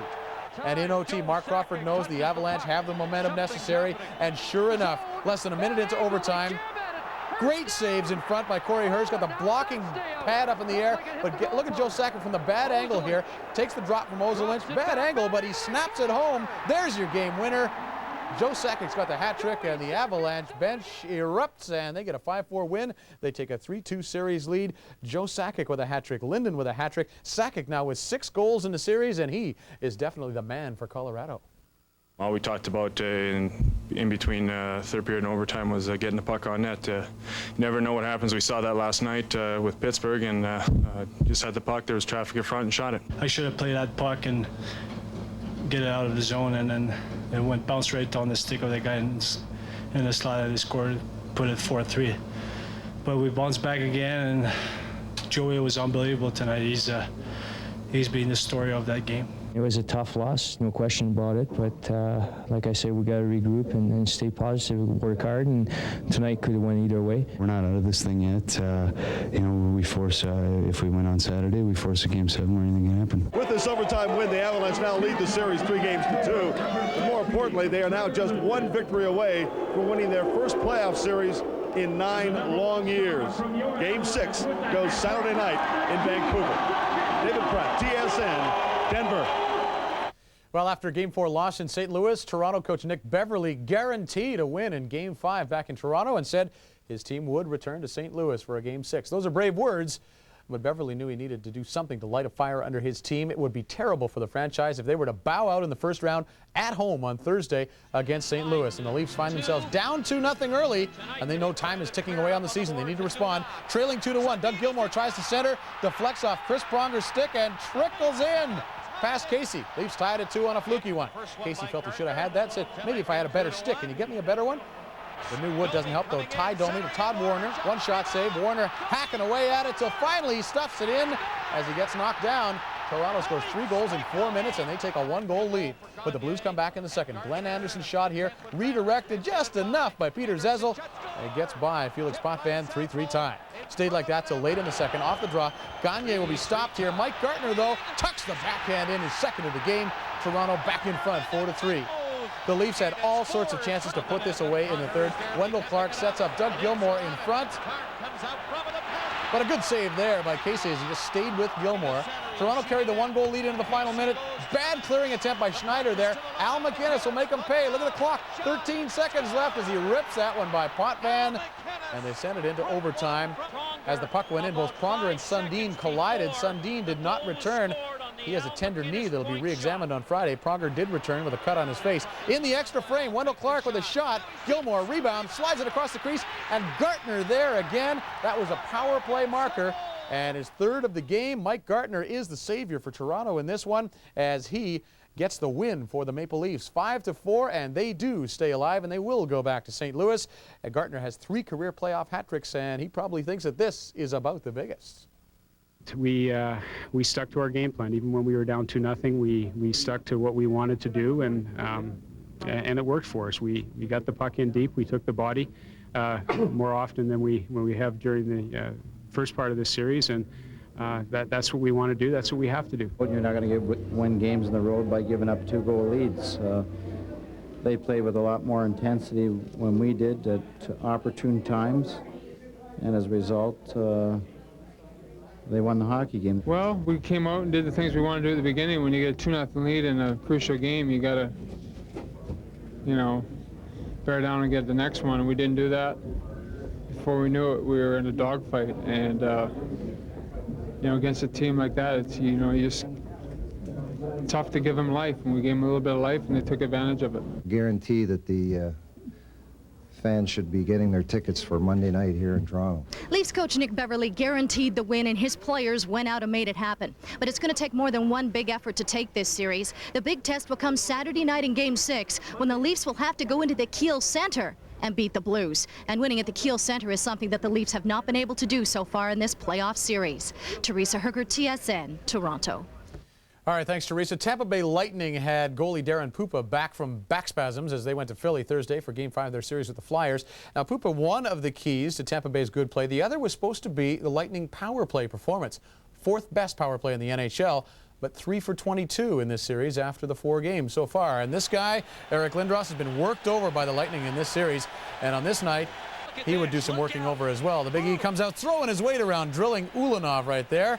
Then he drills Petit, but gets the stick up a little and the elbow too. And Petit, as a result, has a broken nose, courtesy of number 88. He has to go off for some repairs. He'd be back, though, looking for revenge. Darren Pupa, as we mentioned, back in goal. He missed 2 games. And on this series, facing a 2-man disadvantage, McCall Renberg will steal the puck. Looks to pass to Lindros and then decides to shoot and snaps it home. I think Pupa was thinking pass. 1-0 Flyers. Ron Hextall at the other end, keeping the Lightning at bay. Sully Vanhoff playing so well in this series. Stoned by Hextall right there. Still 1-0 Flyers. Lindros still crunching people. Sean Burr, hello. Hit by the Philly freight train right there. Flyers look to add another goal. Turnover in the Lightning zone. Falloon gets it ahead to Sean Podine. Good jets on this guy. Sells the backhand, flips the forehand in. Stick side on Pupa. Maybe moved across too quick. 2-0 Flyers. Petit is back, looking for payback. Look at him hook Eric Lindros to the ground. No harm done, but watch Lindros with the stick here. A little whack to the ankles of Petit on the way back up. Eric taking more abuse here, too. Aaron Gavey drills him and also gets the stick up. This one getting a little chippy as Lindros feels a sting in the nose. Flyers doing more productive things with their stick. Look at the good stick work here. Stick handling by Pat Falloon, side of the net. What a pretty deep that was. 3-0 Philadelphia. The Lightning say, well, if we're not going to win this game, we're going to nail Lindros some more. Rudy Pochek lines him up and hammers him from behind. 2 for charging. Discipline there by Pochek. You're not going to hurt Lindros. Too big, too tough. Eric Desjardins later on that power play over to Leclerc, who snaps one home from the slot. Philly's 3rd power play goal. Lindros takes a real beating. So does Tampa, though. The Flyers drill them 4-1 to take a 3-2 series lead. And John Leclerc and Pat Falloon scoring big goals there. We're going to have Game 6 for you in this series Saturday. Pre-game show starting at 7 p.m. Eastern Time, 4 Pacific. After this game, Eric Lindros spoke with TSN's Rod Smith. First of all, congratulations again, Eric. Just tell me about setting the tone in the first period with those checks. Well, we had opportunities put on themselves on some of the checks, and I've been taking my fair share of them, and it's opportunities there to give it. It's definitely going to happen. I don't think it was any coincidence. Ulanov and Petit and Burr. I mean, you've been taking a lot from them all along, and there's been a lot of talk about you keeping your composure and not fighting back and taking penalties like that. These were the opportunities when they presented themselves. Yeah, they were there, and everything always seems to even up over the course of the series. And tonight was my chance to fill the hole. But And we got great goaltending. I thought we played pretty well on our own end. It was a bit of a sloppy game, but nonetheless, there was a lot of spirit and a lot of excitement, and we had to kill. I've never had to kill, what was it, 9 minutes in a row of penalties. So it was an exciting night. Eric Lindros and the Flyers win. Would the Panthers win on this night and put the Bruins out? Guys like Bill Lindsay have been having a great series, but the Bruins start off okay in this one. Todd Ellick over to Adam Oates early in the game. Nice pass, nice finish, and the Bruins on the board first, 1-0. Then Florida's Muckers start to strike. Van Beesbrook up to Skrudland and up to Bill Lindsay. Lindsay and Lowry, a couple of guys have been doing some scoring in this game. Scores, Lindsay, assist to Van Beesbrook, tied at 1. But the Bruins answer back. Dave Reed knocks it out to Roloff, who kind of fans on the shot. Didn't get the wood he wanted, and that fooled the Beezer. 2-1 Boston. The fans in Boston don't throw the rats, they throw these foam things, whatever they are. 42 seconds later, Ellick in, stopped by Van Beesbrook. Ellick back out to the trailer. Tocchet, one shot, stop, second shot, scores. Rick Tocchet on the second try makes it 3-1 for Boston. Same period, the Bees get another. Ted Donato will dump it in front to young Cam Stewart, the collegiate star, standing in the crease, shovels it in. The Bruins lead 4-1. Doug McLean, the Panthers coach, thought Stewart was in the crease, and he let Andy Van Helleman know about it. Later, McLean would get hot again and get tossed. In the third, the Panthers put Fitzpatrick in instead of Van Beesbrook, try to spark the team. Florida added a goal, but on this night, all Bruins. Look at Adam Oates roof that one. Second goal of the night. The Boston Bruins win it by a score of 6-2, and they'll go on to fight it out again another day as Tocchet gets the best of Mr. Jovanovski right there. And there you see the final, 6-2, so the Bruins stay alive, and we will have Game 6 Saturday. Pre-game show 12:30 Eastern, 9:30 a.m. Pacific. And Adam Oates after the game, glad his team is still alive. 3 games, they played very well. They've jumped out in front of us all 3 games, and fortunately we got the first one tonight. We came out tonight with the same feeling. We got to win 1 game, and you know, we know it's a cliche. You got to take them one at a time, but we got a game Saturday afternoon. Anything can happen. You know, we steal one there, and then we come back home, and we get to play Sunday, so you don't have too much time to think about it, which is good. And we'll just see what happens. You know, we got to just keep playing hard. That's all we can do. We came out right from the onset. We're going to play hard, see what happens. You know, we talked about it this morning. You know, we dug ourselves a hole, but all we can do is just come out and play the first period, and we did it. We played strong, and it just kind of rolled with it. Still to come on TSN Sports Desk, Jay's trying to figure out how to get Juan another win. Hi, I'm Mark Bunting. Join me for the bottom line on sports in Eastern Ontario, right here on TSN, coast to coast.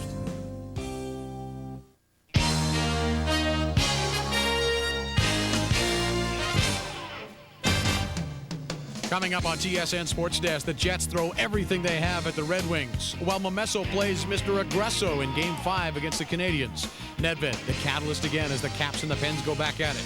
Will Quinn stick with Corey Hirsch? Our David Pratt asks all the right questions in his preview. Peyton looks to lower the sonic boom against Sacramento. Joe Carter swinging the hot bat as the Jays take on the Tribe. Duffy, no duffer at the PGA event in Greensboro. So hey, you guys, break it up. Don't you know TSN Sports Desk is coming up? Hi again, everyone. Welcome again to TSN Sports Desk. I'm Brendan Connor. Glad you're along. Another Canadian hockey team facing elimination in the NHL playoffs on Friday.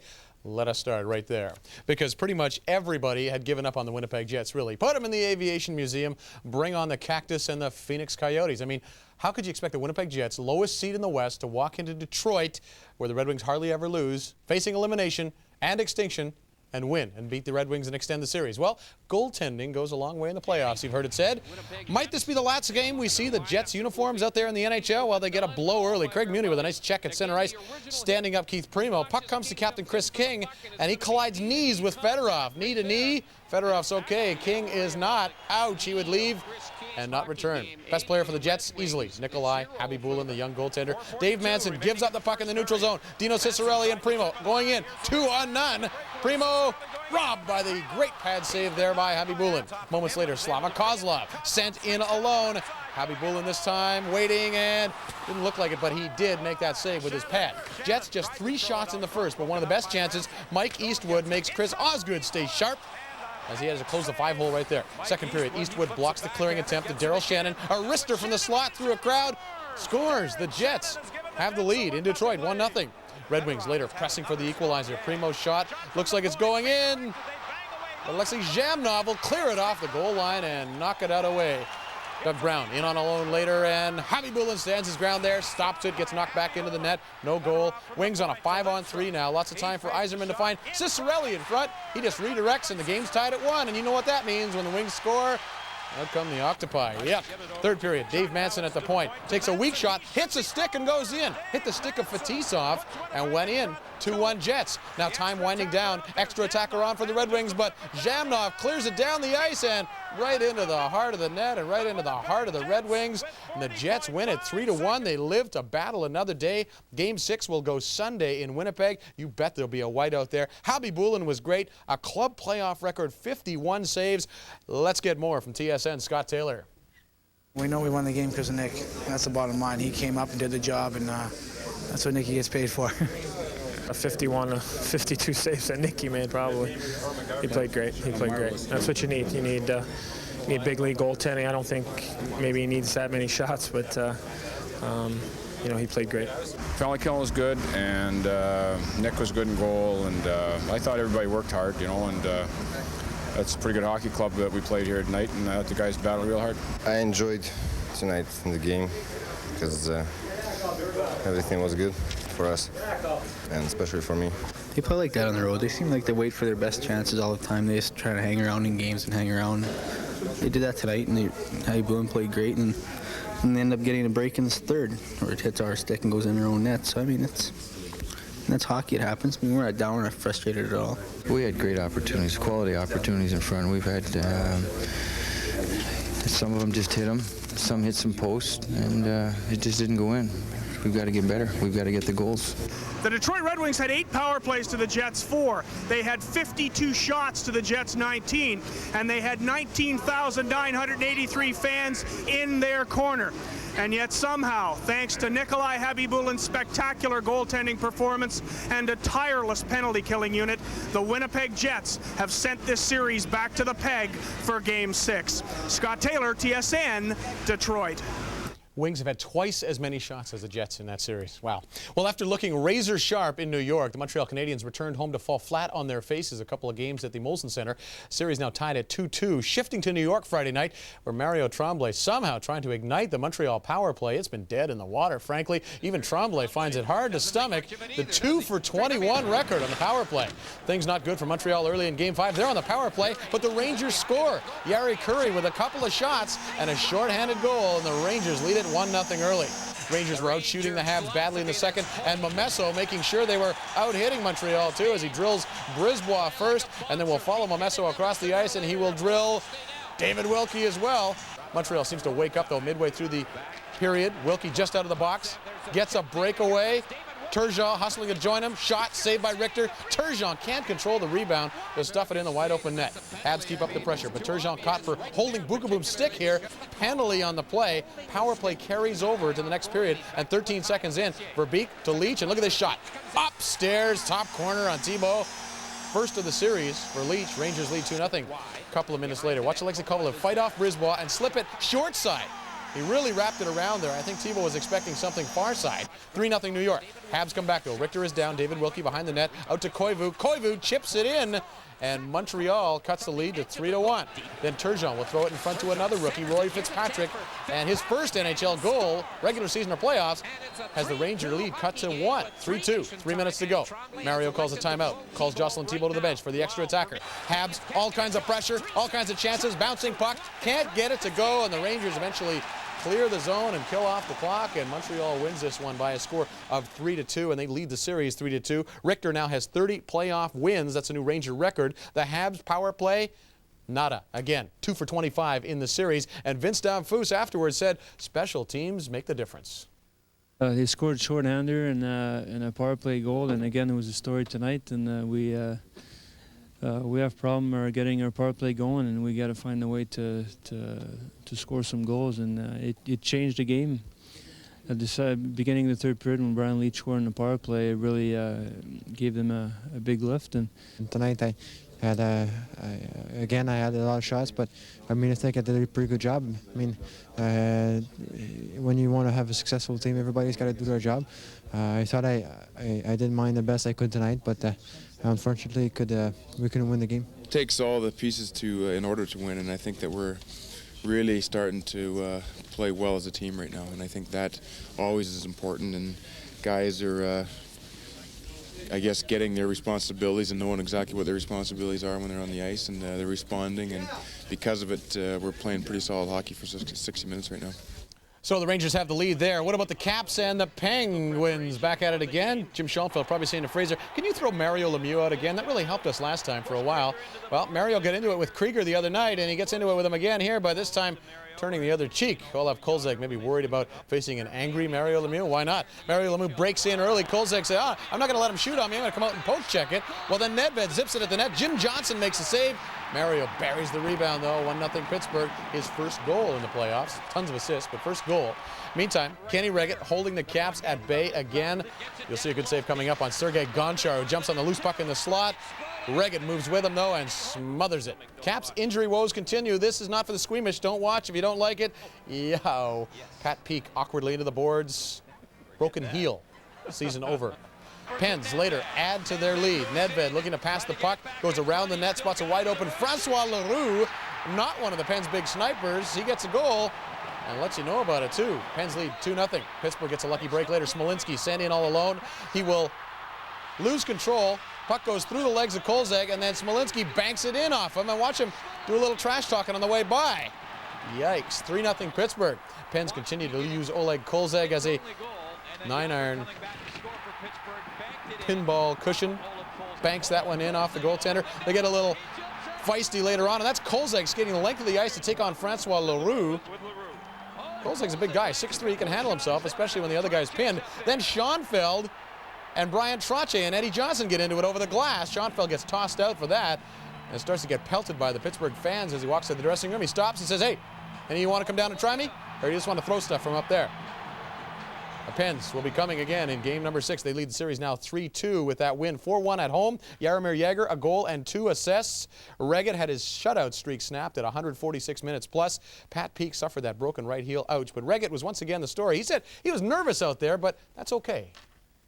That's just the right type of nervousness. Each of the last 2 games have been very uptight, and just things are going well, getting the lucky breaks, the good bounces. You know, one time tonight I was kind of run over. It wasn't interference. I was just in the wrong spot, and the guy shot it, hit the back of my leg, and went out. And sometimes you get lucky, and I was fortunate tonight. So the Pens have the lead there. Now let's go overseas. Canada's entry at the World Hockey Championship in Vienna needed a player of all time, but I don't see how anybody can split their time and interest and be as where they were going crazy, not only for the Panthers, but for this goal by Bill Lindsay. And it trickles right through Billy Ranford's legs. The Panthers win their first playoff series, eliminating the Bruins yesterday to advance. The Flyers and the Lightning. Eric Lindros, he wasn't going to sleep until he finished off the Lightning. He did that just there. The Flyers win the series 4-2. The Maple Leafs and the Blues tied 1 apiece in the third. Steve Leach scores the game winner. The Blues win 2-1. They also win the series with the Leafs 4-2. And also tied third period, the Avalanche get the winner from Joey Sakic. They win their series with Vancouver 4-2. Well, a quick peek at what's ahead as we bring down the curtain for the month of... Of a 5-minute power play, but failed to score. Ronnie Hextall makes the kick save on Michel Petit. Tampa Bay had the 4th best power play this season. Bob Corkin scores on a wrist shot from the slot that Pupa should have had. 47 seconds later, there's Dykhouse to Lindros for the score. They pulled Pupa 5 goals on 21 shots. Their season is over, but the Lightning fans give their team appreciation. They lose to the Flyers 4-2. 6-1. Hey, in Florida yesterday, the Panthers were looking to put the Bruins away. First period, Brian Skrudland finds the rebound and puts it home for a 1-0 Florida lead. Second period now, Sean McEachran feeds from the right wing to Joseph Stump. He puts it in. It's 2-2. Second period now, Panthers power play. Jason Woolley feeds Dave Lowry, shoots, gets the deflection, shoots again. Lowry's 3rd goal of the series, 3-2 Panthers. Then Boston Steve Hines feeds Sandy Moger. We're tied at 3. Third period now, Florida's Bill Lindsay. Watch the breakaway. He's falling down, still manages to control the puck and get it past Bill Ranford. It goes in. Winning the series was just as great as scoring the goal.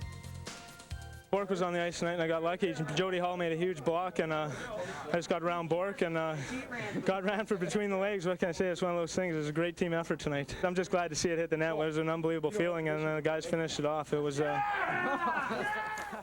So the Flyers and the Panthers both advance, and it looks like both will be meeting up in the next round. The Flyers being the top seed, the Panthers being the 4th seed. Well, last year, when he took over as coach and general manager, Mike Keenan promised the city of St. Louis that he'd take them to the hockey's promised land and raise the cup sometime in the middle of June. Well, the Blues have taken their first step, moving into the Western semis for the first time in 3 years.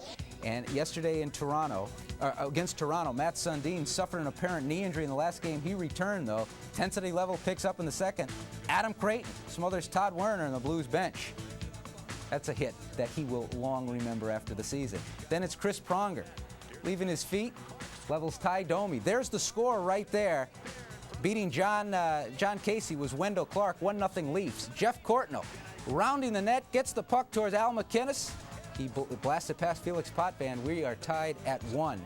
In the Toronto zone, Steve Leach intercepts the puck, turns around, fires one past Potvin. 5 minutes and 57 seconds from eliminating the Toronto Leafs. It was 2-1. Brett Hull gets the congratulations. They go on to advance to the second round of the playoffs for the first time since 1993. Well, also in the West, the Avalanche and the Canucks. Colorado's Peter Forsberg puts the puck into the net from behind. As it goes underneath, it's not a goal.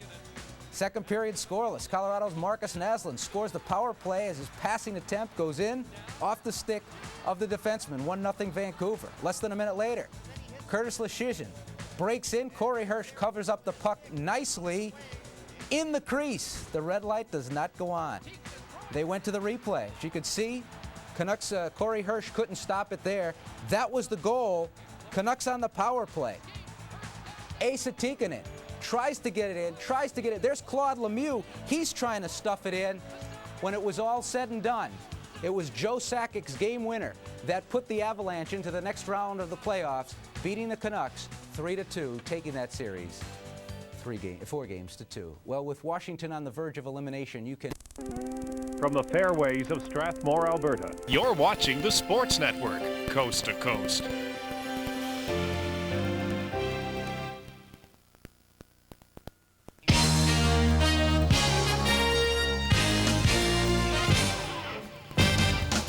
Coming up on TSN Sports Desk, the Red Wings could put an end to an era in Winnipeg as they look to eliminate the Jets, while the Habs try to wash away the bitter taste of Ranger success. The Pens take a stranglehold on their series with the Caps. Jacques Villeneuve finds a formula for success at the European Grand Prix. The NBA playoffs continue, and there's a whole lot of bull going on in Chicago. The Expos rock Colorado with the long ball, while Viola is shelled by Cleveland in his Blue Jay debut. Hey, for all the action, take a little spin with Sports Desk. Next.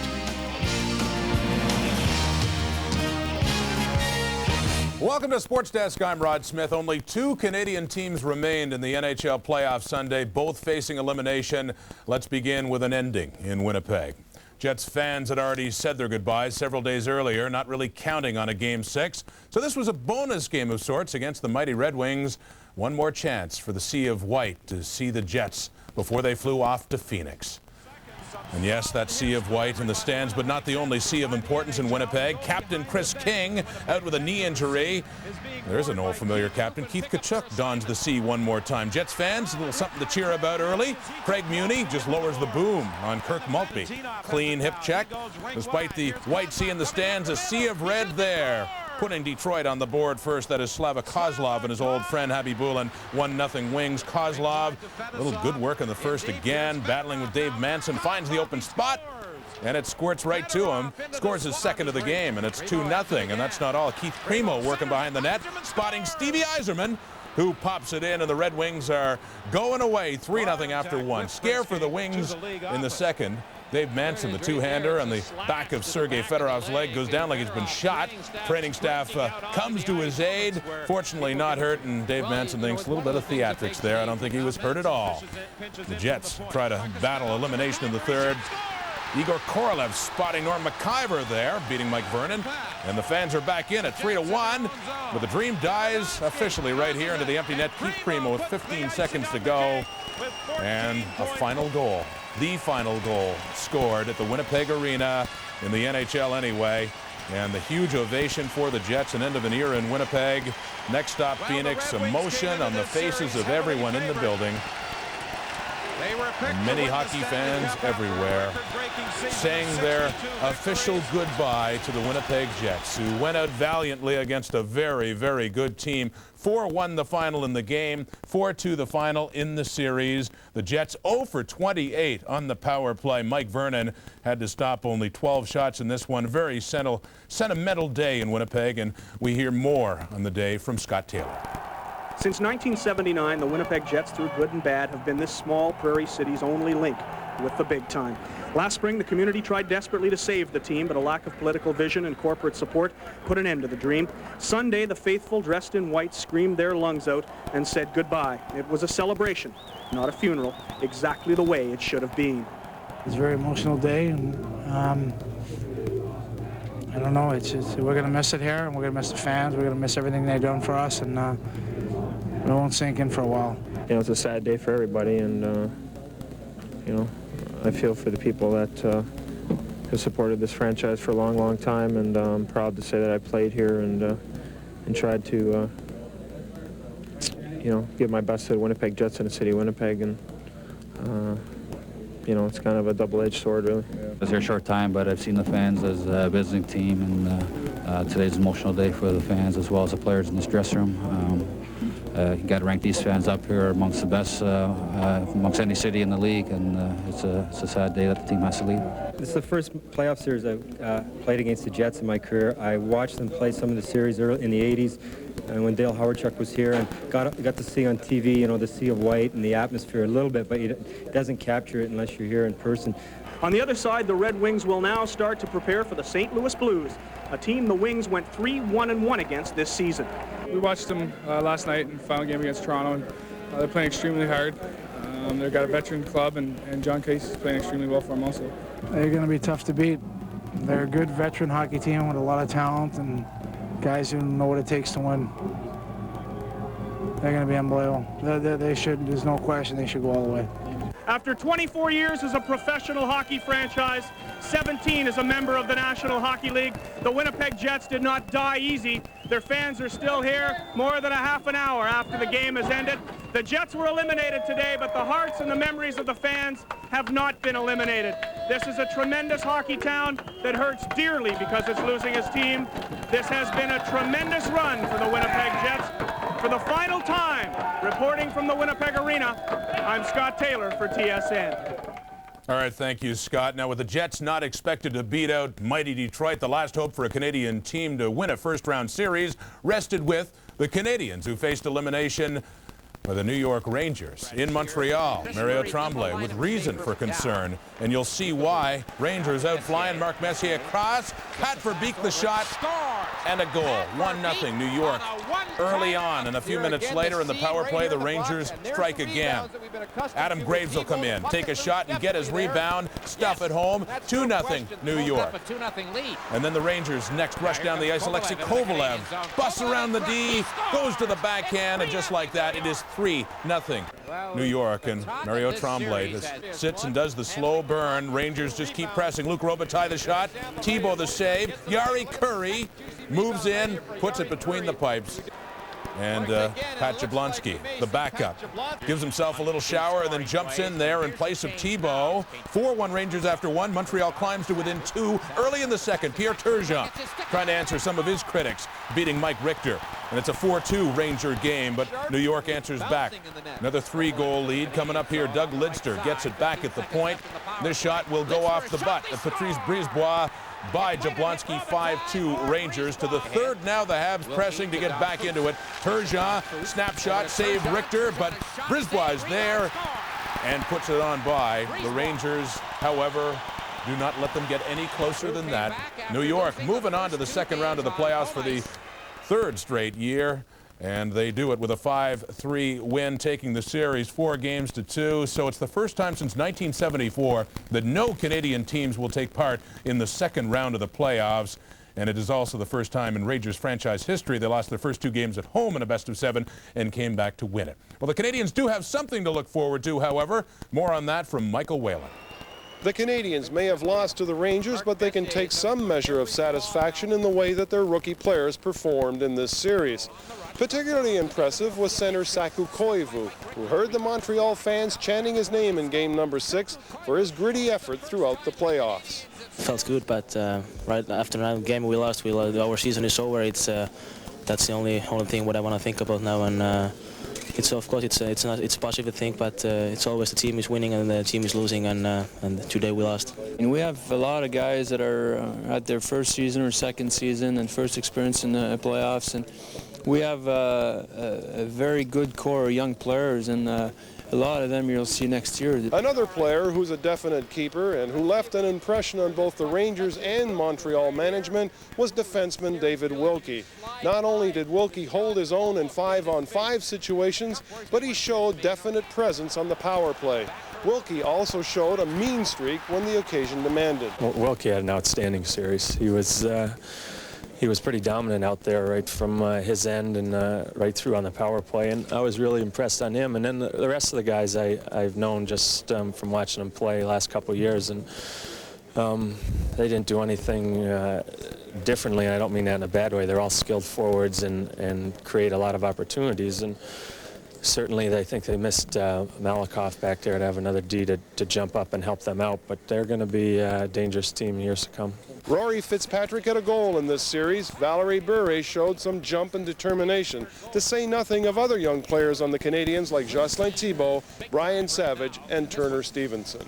We got the nucleus here is, I mean, we're the youngest team in the league right now, and there's such a bright side to this team. I mean, I think, you know, the people that were booing at the end of the game got to realize that this team's building for a Stanley Cup. I mean, it was unfortunate it was not this year, but I tell you, it's not far away. We got a lot of guys who are under 25, and you know, with still we've only played, that's our first 6 games in the NHL playoffs, and for myself, it's only about my 9th or 10th. So you know, I think we got a lot here to build on, and you know, hopefully we're going to have a good year again next year, and you know, when we get back in the playoffs, we'll learn from our mistakes. Back around the trading deadline, the Canadians could have gone out and secured maybe 1 or 2 marginal players to help them in the playoffs. Instead, they stuck with the youth movement, and based on what we saw in this series, there's reason for optimism in the future. Michael Whalen, TSN in Montreal. Okay, Michael, now to the Penguins and the Caps. And Landover, Jim Carey back in the net for Washington. Pittsburgh has his number. Sergei Zubov keeps the puck in, gets it across to Mario. One-timer, 1-0 for the Magnificent One and company. Moments later, the Pens back in the power play. Lemieux, the Yager, using Ron Francis for a screen, and he scores. 2 power play goals in just over 6 minutes, and yeah, Carey is gone. In comes Kolzig. 9 regular season shutouts, can't get it done in the playoffs. So Ole, the goalie, comes in his 2.08 goals against average. He's played the Pens pretty well, and he promptly gets beat. Peter Nedved, the shot from the wing. Ron Francis fights his way to the net and taps in the rebound. 3-0 Pittsburgh. Washington tries to get back in it. They do score a couple, but the Penguins do win it 3-2 and win the series 4-2. Pittsburgh becoming just the 11th team in history to win a 7-game series after losing the first 2 games at home. Now, despite some bad blood, Lemieux says he has a lot of respect for the Caps. We've played them 5 of the last 6 years, and they're always tough to play. They're very physical. They finish their check all the time, and they're very well coached as well. I take great pride in the effort given by our players, but I don't think we can use the injuries as an excuse for not winning. We still had a chance to win the series, and I think each player has to take this loss very personally and use it to motivate himself over the summer to come back in better physical condition, better mentally prepared, and hopefully next year, through working all season long, we'll have a longer ride in the playoffs because of the adversity we've gone through this year. So with no real upsets in the first round, here are the second round matchups in the East. Pittsburgh and the Rangers meet for the first time since '92.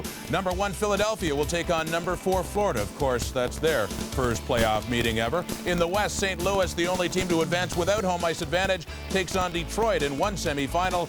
And perhaps the best matchup of the 4, Colorado, with all that offense, taking on the top defensive team in Chicago. Still to come on Sports Desk, Canada takes on the U.S. with the medal round on the line. From the Wild Will.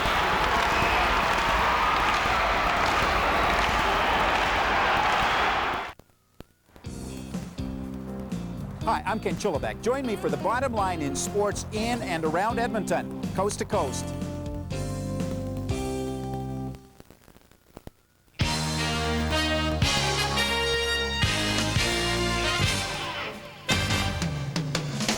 On TSN Sports Desk, the Hawks hope to stop the Avalanche in Denver as the Western Conference playoffs continue. In the East, FLA wants the W, so they give the Big E a pretty rough ride. Fans were left sleepless in Seattle as a minor earthquake halts the game against the Tribe. In hoops, Seattle's ready to deliver a sonic boom against the Kings.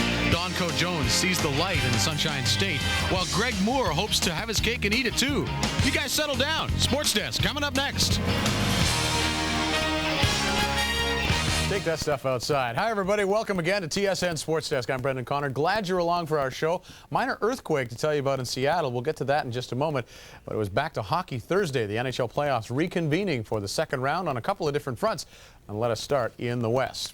Now, Chicago swept the Flames and then enjoyed 9 days off before their second round series. And that gave the Hawks time to try to figure out a way to stop Colorado's Joe Sakic and Peter Forsberg. The Hawks do have the great defensive core with Suter and Chelios back there, but can they run and gun with the young legs of Colorado? Well, that was a very physical contest early on. Stefan Yell taking out tough guy Enrico Ciccone, and then Ciccone retaliates by pitchforking Scott Young on the bench. No call. The physical play must have fired up the Hawks because they're all over the Avalanche. Look at Probert banging around in the crease. Puck comes out, and Ciccone is the trigger man. Chicago takes a 1-0 lead on the goal by Ciccone. Before the period's over, Colorado looking for the equalizer. Mike Ricci dropping the puck for Claude Lemieux. It's rolling. He blows it by Eddie Belfour, but off the goalpost. Second period, Avalanche come out on fire. Valeri Kamensky turns and feeds Lemieux, and he slides it under Eddie Belfour. Third of the playoffs for Claude Lemieux, and we're tied at 1 in Denver. A minute, 15 seconds later, Joe Sakic playing unbelievable hockey, ragging the puck here. All the Hawks are after him. He just walks out into the slot and whips it by Belfour for his 8th of the playoffs. 2-1 Colorado. But under 2 minutes into the third period, Hawks on the power play. Suter flips it to Bernie Nichols. He just grabs it, puts it down across the crease, and Craven there to rip it in. His first of the playoffs, game tied at 2. Then late in the third, Sandis Ozolinsh with a glorious opportunity, but he can't get the backhand up and over Belfour. And Belfour then stones Lemieux as well, and we head to overtime. In overtime, Lemieux sends Valeri Kamensky in alone, goes to the backhand, and it's off the goalpost. Yikes. Then with Chris Simon in the box for high sticking for Colorado, the Hawks press for the winner.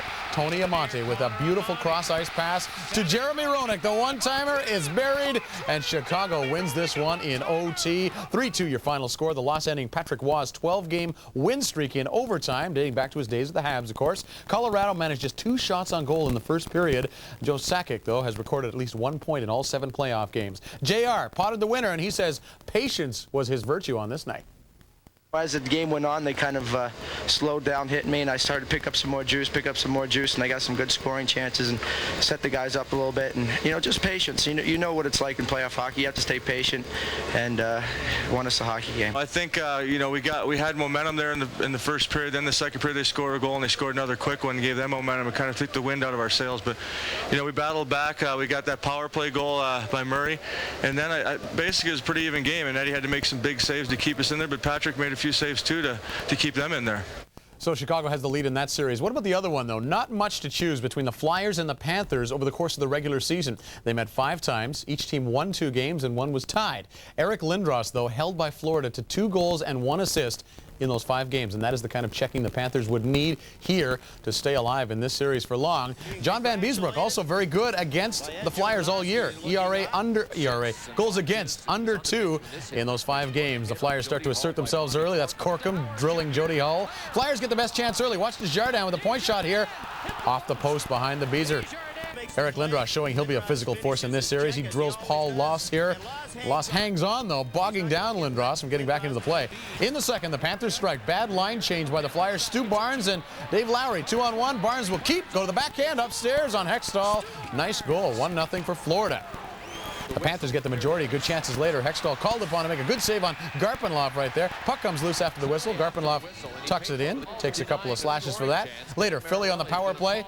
Florida gets the good chance, though. Hextall makes a stop, and Bill Lindsay is tripped up before he's able to put that one away. Lindros still playing physical hockey. Runs into Mellenby here. But the Flyers pretty much held in check on this night. Philly still punishing physically. Chris Therrien steps into Lindsay. On the rare occasions the Flyers had a chance, the Beezer was there, stopping Falloon and Brindamore in close. Late in the third, the Panthers get the power play, and they make the Flyers pay. Stu Barnes goes to Dave Lowry behind the defense. He waits and puts it upstairs on Hextall. 2-0 Panthers.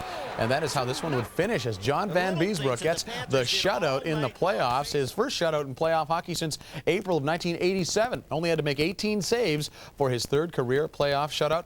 And key here, Eric Lindros, no shots on goal for Philadelphia. Game 2 will go Saturday, also at the Spectrum. After the game, Coach Doug MacLean played down the road win, saying, hey, any win is great. I think anytime you win on the road, it's big. And, you know, I mean, the Philadelphia Flyers are a tough team, whether it's in Philadelphia or whether it's in Miami. We know that it's going to be a battle every night. So is it nice to win? Yeah, it's nice to win. But it's going to be a grind no matter where the games are played. I've always been a team that's had to go out every night and work hard for a full 60 minutes. And really, the guys stuck to the game plan well tonight and really didn't try to open it up too much and just try to play the game plan as best we could. And you know, it really takes an effort from 4 lines on our team and from 20 guys, and we've got that tonight, luckily. Yeah, they did a pretty good job tonight. I mean, they won game 1. They outplayed us. You know, they probably deserved to win, but you got to win 4, and we got to bounce back in game 2. You know, it's a series. It's you know, first team to win the 4 games, and you know, it's a long series, and we just got to come out and with proper execution. And you know, we've been in a hole before, and it's certainly not something that we think we can't get out of. You know, where we're here, and we have every belief in ourselves as a hockey team that we're good enough to battle back in any situation. So the Panthers in Chicago drawing first blood. Well, these guys are superstars. They are millionaires, and they are 3 of the pillars of the NHL. And there are also 3 choices for the Hart Trophy this year. The short list for NHL individual awards is out. And when it comes to MVP, it's a tough choice. Does it go again to last year's winner, or to Mr. Comeback, or to the veteran who personifies leadership?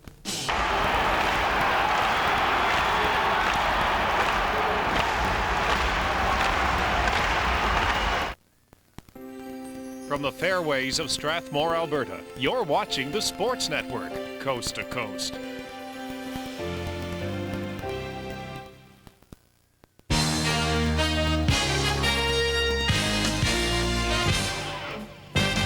Ahead on TSN Sports Desk, it's an international showdown in Vienna.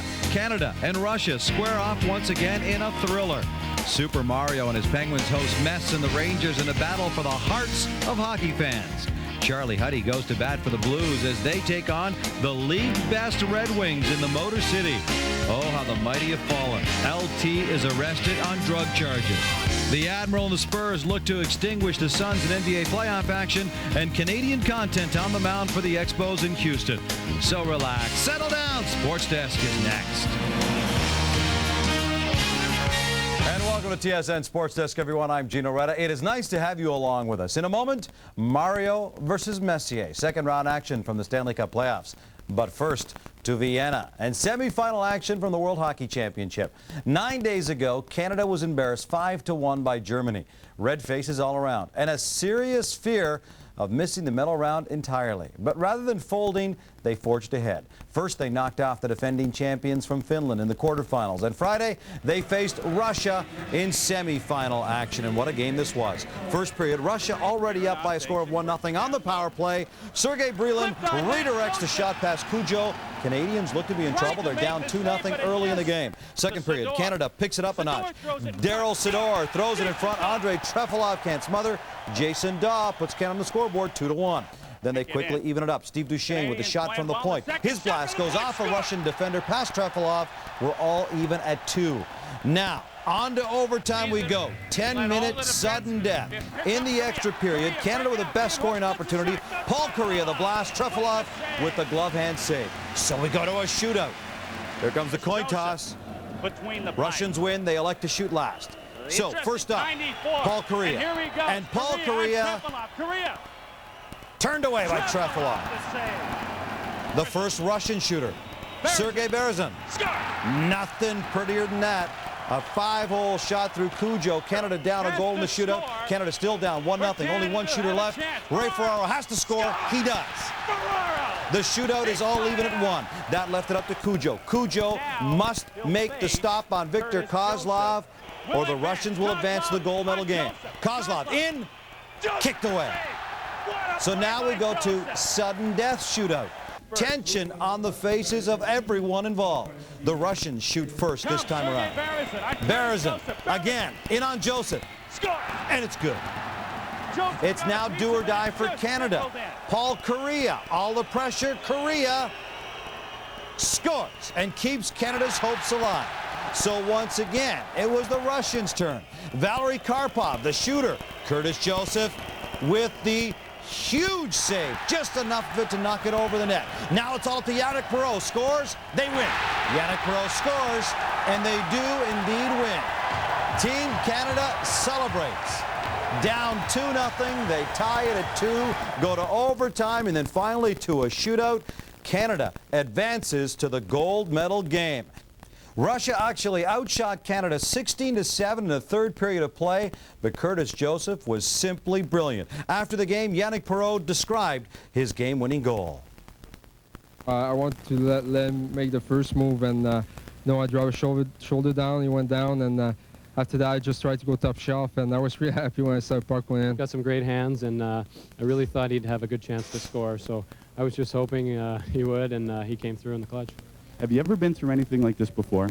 Not really, not of this magnitude. Obviously, the Stanley Cup playoffs in St. Louis was pretty big, and but this is one of the highlights of my career. That's great. You're the last guy. I guess they put you there. They feel I'm pretty good on breakaways, and I just tried to set away for my best move, and God, I couldn't believe it went in. I was so happy. I'll tell you, it's amazing to be a part of something like that. And Yannick Perreault, hats off to him and Paul Kariya, Ray Ferraro, the guys that scored, and Curtis Joseph. I mean, what do you say? He's a wall in there. You know, it's a brutal way to decide a game, but Canadians have been pretty successful at international shootouts. 1992 at Albertville, Canada beat Germany in the quarterfinals. 1994 at Lillehammer, Canada loses to Sweden in the shootout for Olympic gold. Same year, Luc Robitaille's goal was a difference in the gold medal game over Finland at the Worlds. And of course, Yannick Perreault was the hero, knocking Russia out in the semis at this World Championship. The Czech Republic shut out Team USA in the other semifinals, so it's Canada versus the Czech Republic in Sunday's gold medal game at the World Hockey Championship. You can see the game live right here on TSN, beginning at 9:50 a.m. Eastern, 6:50 a.m. Pacific time. A couple of pretty good Canadian hockey talents forced to miss the Worlds due to previous engagement. Messier and Mario a little busy right now. All they're trying to do is lead their respective teams to the world's most prestigious hockey title. Rangers and Penguins. Game 1, round 2. Lemieux, 2 goals and 8 assists in round 1. Messier, 1 goal and 5 assists in the opening round of the playoffs. And Messier getting a little physical here with Jaromir Jagr. A little shot to the head.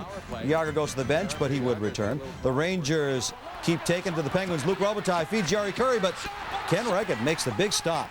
By the end of the period, Pittsburgh responds. Lemieux with all kinds of moves, rips the low, hard shot, but watch the great save here by Richter. Nice glove hand, scoreless after 1. Second period, the Rangers come on fire. Messier in the slot, rips the shot, it goes off. 1, 2 posts. Look at Messier's face. He thinks it came in and out. And then Messier finds out. No goal. Frustrated, he takes a penalty. On the ensuing power play, Lemieux with a beautiful pass to Jagr, who converts his 4th to the playoffs. It's 1-0 Pittsburgh. But the Rangers answer off a big scramble. Nicholas Sundstrom goes upstairs, scores his 2nd of the playoffs. Game tied at 1. Then tied at 2. Third, Brian Leetch with the point shot.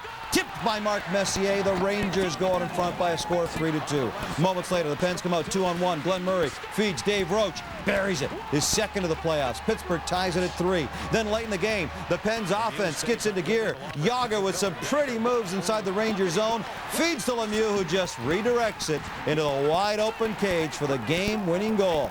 The Penguins win it 4-3. Jaromir Jagr a couple of goals and 1 assist. He now has 5 goals in these playoffs. After the game, Mario Lemieux assessed the Penguins' performance in Game 1.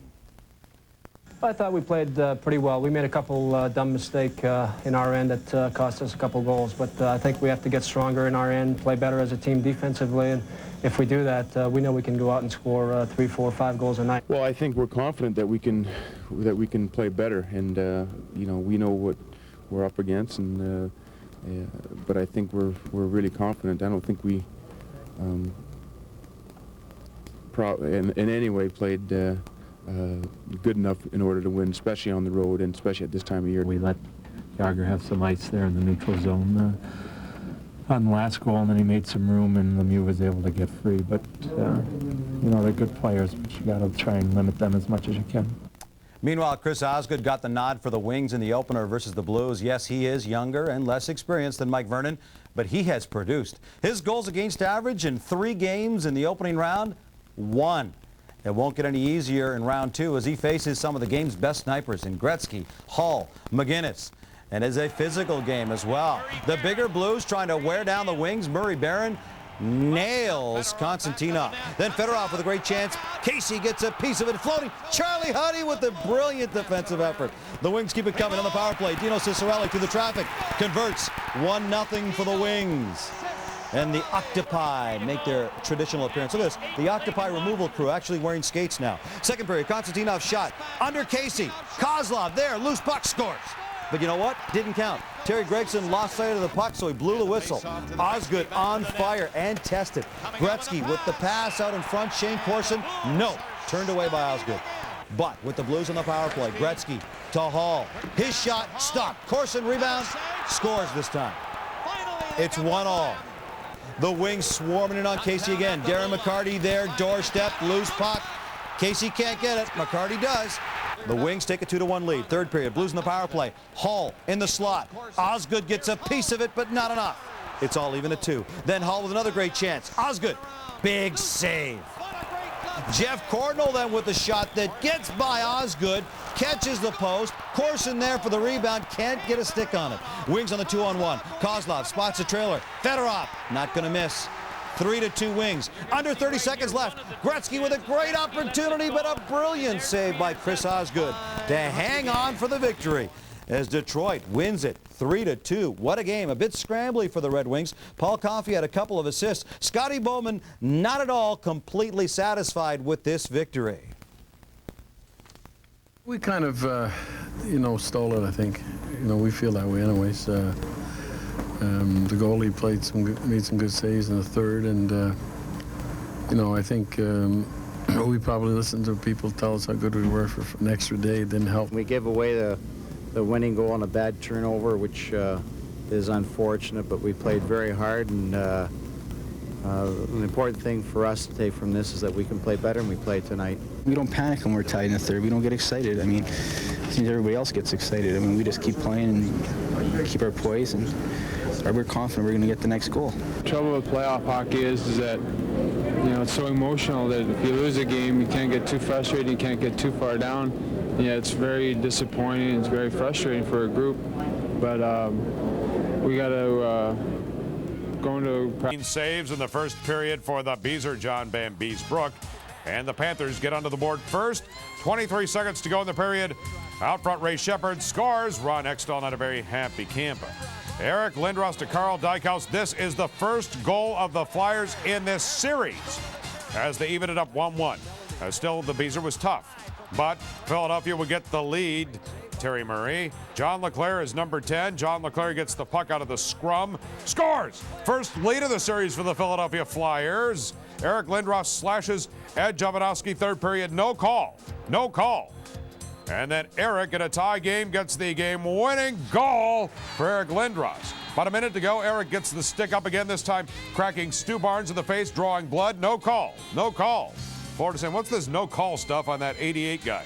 Philadelphia wins 3-2. The Flyers even the series at a game apiece as they head to Miami for Game 3 on Tuesday. Blackhawks and the Avalanche. Ed Belfour has the flu, so Jeff Hackett in goal.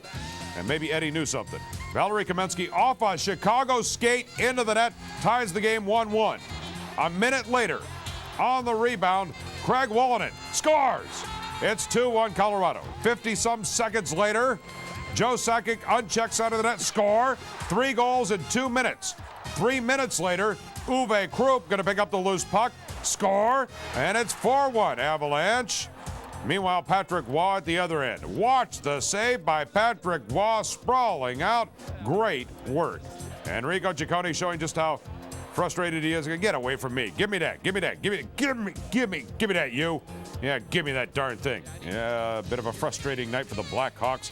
A scary night for Stephen King, too, as the Avalanche beat Chicago 5-1, even the series at a game apiece. First time the Blackhawks have lost in the postseason because they swept the Calgary Flames. So first loss in the postseason for the Blackhawks. Now they go to Chicago for Game 3. Here is a memo to whomever is running the World Hockey Championships. Put the brakes on here, guys. What kind of a world title?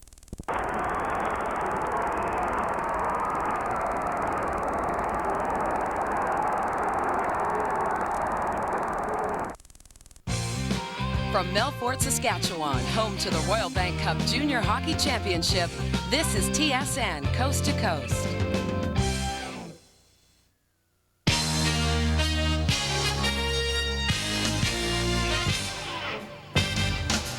Ahead on TSN Sports Desk. Checkmate. Canada left stunned at the World Hockey Championship. Stevie Wonder raises his game a few octaves to leave St. Louis singing the blues. Mark figures no more messing around in his series versus the Pens. It's Miller time, or is it? As Reggie returns to set the pace, Jacques feels like the pits in San Marino, while Don hopes to see the winning light in the Florida sunshine.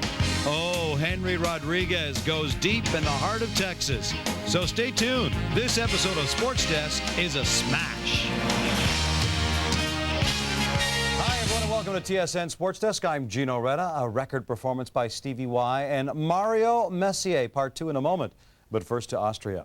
Considering their slow start at the World Hockey Championship, you might think the Canadians would be satisfied in just reaching the gold medal game. You might think that, but then you'd be wrong. Players say when you don the Team Canada jersey, you drape yourself in pride and you go for the gold. Team Canada still riding the emotional high of Friday's shootout victory over Russia. And they ride that momentum early on. Steve Thomas takes Yannick Perreault's feed and converts. 1-0 Canada on top. Czechs come right back, though. Robert Long of the LA Kings puts a great move on Curtis Joseph. Goes backhand, goes upstairs. 1-1 tie. Cujo having a strong game between the pipes. Time after time, he kept the Canadians in the game. Here he robs Long as he stacks the pads and makes the save. Move ahead to the second. Czech Republic takes the lead for the first time. Robert Reichel over to Long, back of the net. 2-1 Czech Republic. But late in the second, Thomas just lets the blast go from over the blue line, by the defender's ankle, over the goaltender's arm, into the net. Tie game, 2-2. Late in the game, Canada trying to hold on to force overtime. 19 seconds left. Martin Prochazka converts through the screen, beating Curtis Joseph. We never saw it. 3-2 Czechs, and the celebrations begin. Canada, one last desperate measure, asks for a stick measurement, hoping for the power play, but that does not work. It backfires. They give up an empty netter, and they take the silver medal in a 4-2 loss. The Czechs win their first gold since becoming the Czech Republic. The former Czechoslovakia, of course, last won gold back in 1985. And after the game, our Darren Detition spoke to some very downcast members of Team Canada. Well, it's devastating. You know, you battle so hard for 60 minutes, and one has to go in like that. It's just, it's so disheartening, and to know that you don't really have a whole lot of time to come back in the game and score another one. You have 15 seconds, and it's disappointing. Quite honestly, I don't think I've ever been more disappointed on a hockey rink in my life, and I really felt like you know, we get our way late in the second period. Stumpy scores another big goal for us, and we get through the third, and we plug away in the overtime, and just to see the puck go in just give you a sick feeling in your stomach. Well, it was a tough loss. You know, I thought we came to play. That was the most important thing. The guys never quit. it goes down to the last few seconds and the game's over. I mean, that's hockey. That's the way it goes. It's a heartbreaker. We came over here with one thing in mind, and that's to win the gold. So it's tough to swallow right now. To the NHL right now. And it's no secret that Mike Keenan and Stevie Yzerman have had their battles in the past. It all started when Keenan humiliated Yzerman during the 1991 Canada Cup, and their relationship has simply gotten worse since then. Sunday, Stevie Y showed why he's still one of the best in the game, as the Blues and Wings hooked up for Game 2 of their series. John Casey going to see an awful lot of rubber in this game. Under 4 minutes in, Bob Airy behind the net leaves it for Steve Yzerman. Yzerman wraparound, converts. Short side, 1-0 Wings. Just over a minute after that, Igor Larionov throws it at the net. Vladimir Konstantinov gets a stick on it, squirts by Casey, 2-0 Red Wings. And it goes from bad to worse for St. Louis. Steve Yzerman down the left wing. Pretty pass to Darren McCarty, who converts from his stomach. 4-0 on a beauty. Bruce Racine suits up, comes in to replace John Casey. Blues get one back on the power play. Wayne Gretzky's shot is stopped. Rebound Shane Corson once, twice, up and over Chris Osgood's shoulder into the cage. 4-1. And then guess what? Iron Mike sends Casey back in net. Racine didn't even face a single shot. And the Wings keep the pressure on. Martin Lapointe lets a weak shot go that is redirected in front by a defender. Wings get 5 goals on 11 shots in the first period. Second period, pretty tight checking. Shane Corson feels the wrath of Vlad the Impaler, and so does the glass. Chris Osgood shutting down the Blues' big guns. Wayne Gretzky's side of the net. Big opportunity, fans on it. Then Osgood smothers the rebound. Gretzky saw an awful lot of ice in this game, and it shows. Detroit ices it on the power play. Paul Coffey over to Nicholas Lidstrom. His one-timer gets through the screen. Lidstrom's second of the game, 6-2 Detroit. They hang on for the big victory, 8-3. What a game by Steve Yzerman. Tied a club record with 5 points. He had 2 goals and 3 assists. Yzerman says basically the quick start made all the difference in this game. Obviously, when you get out to a start in a game like that, you can't ask for anything better. So we were quite fortunate. Pucks went in the net. We just worked hard, and fortunately they went in. But in all our in the majority of our games here at home in the playoffs, we've gotten off to good starts, but haven't scored in the first period. Finally, after working hard, we were able to get a couple, and obviously that sets the tone. The 2 losses. One was a tough loss, as I said, and this one, was a bad loss. So we have to go home and get ready for Game 3. You got to have heart, and Mark Messier certainly has a lot of that. The NHL veteran is up for another MVP award, but it's not the kind of hardware Messier is focusing on right now. Messier's stellar performance in Game 1 versus the Penguins was overshadowed by Jaromir Jagr's play. Messier was determined not to let that happen again in Game 2. Some good news for him. Marty McSorley back in the lineup for the Rangers after sitting out with a pulled groin. Rangers get on the board first. Luc Robitaille, the backhand, then gets his own rebound. How's that for a great second effort? 1-0 New York. Then the Rangers add another one. J.J. Daniel sees the puck go off the back of his skate onto the stick of Bill Berg, who converts. And New York's up 2-0. Second period, Alexei Kovalev flips the puck towards the net. Somehow it gets through Reggett into the net. Rangers up 3-0. So down, the Penguins need Jagr to jack it up. And he gets a big chance in the second. Sent in alone. Mike Richter comes up with the huge stop. Moments later, this is Ron Francis. Off the iron. The Pens finally solved the Rangers goalie on the power play. Lemieux, Sergei Zubov, back to Lemieux into the back of the net. The Pens trail 3-1, but the Rangers widen the gap once again. Jeff Bukaboom lets the shot go. Mark Messier gets the stick on it, just enough to redirect it in. 4-1 Rangers. And then another great play, makes it 5-1. Luc Robitaille on his knees scoops the puck in front to Pat Verbeek, who converts. Super goal gives New York a 4-goal bulge. But the Pens will not go away. Down 5-2 when Jagr finally gets on the score sheet. Cruising around on the power play, just waiting for the puck, finally gets it. Not once, but twice. The second time it goes in. Pens trail 5-3. But that's as close as they would get as the Rangers even up the series. You know what? The Rangers held the Penguins to just 5 shots in the first period. So why the big game by Luc Robitaille? Well, Robitaille said it was just time to rise to the occasion. This was a big game for us. We knew we had to come out. I knew I had to come out and we came out big, and we had a good first period. We had some great kills in the first period, and I think that was the key. To beat this hockey club, you're going to have to play, you're going to need everybody on the bench, and, everyone's that has to do their job, whether it be, checking or scoring. Everyone has to do it, and everyone has to chip in. And teams that are successful in the playoffs, they get team efforts every single night, and, that's what we're going to have to get to be successful. We just made mistakes at the wrong time and didn't capitalize on the chances when we had them. So, back to square one on Tuesday night. Time for our first break here on Sports Desk. When we come back, it's Miller time. Or is it? Jacques' trip to San Marino is the real pits. And oh, yeah. Yes. Hey. Baseball is loved by an entire nation. Sure. What a day. Let's get going. Come on. Yes. Hi, I'm Ken Chulabek. Join me for the bottom line in sports in and around Edmonton, coast to coast.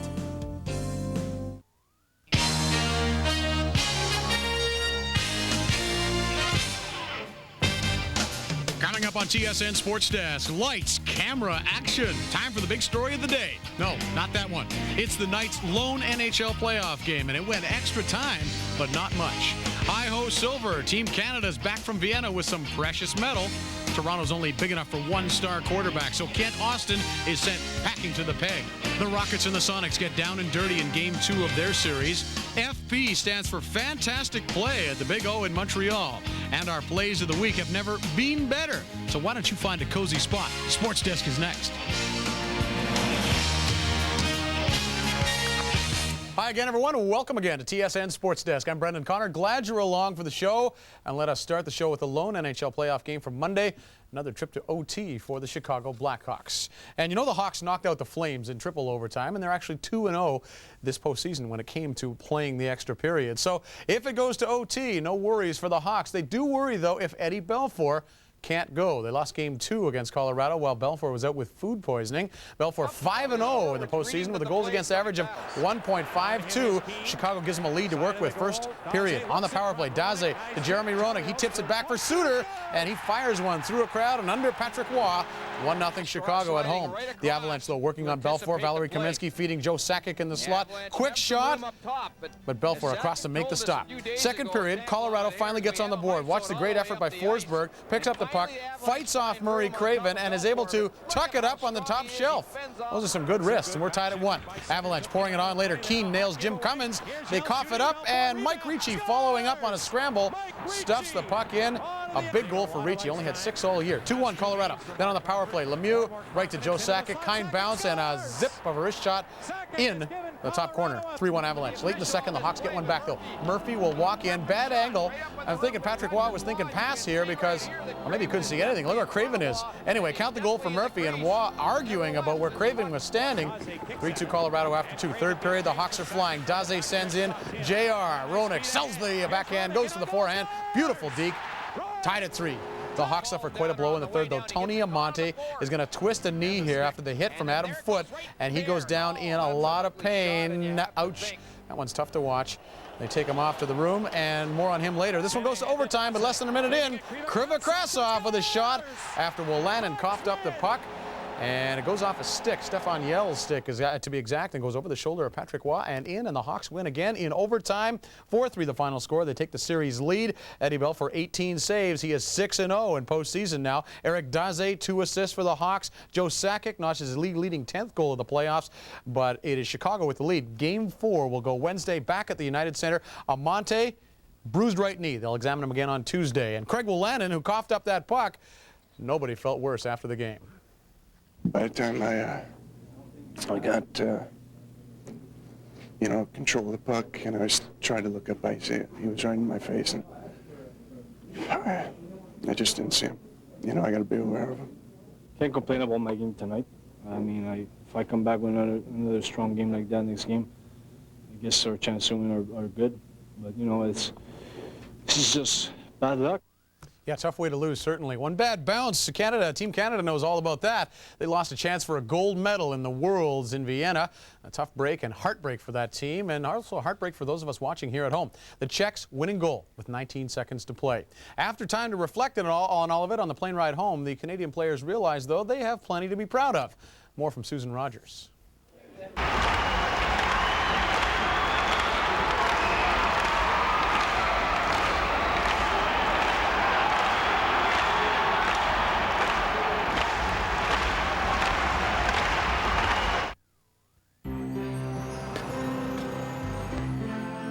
Coast to coast, you're watching TSN.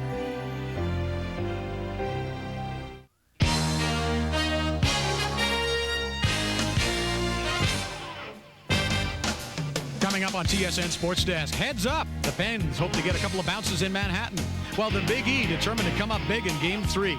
Bad news out of LA, Brett Butler diagnosed with throat cancer. The Expos not wanting to slide out of first in the East, and the Bulls hoping to roar in the Windy City. Matt Dunnigan back in Vancouver just on a shopping trip.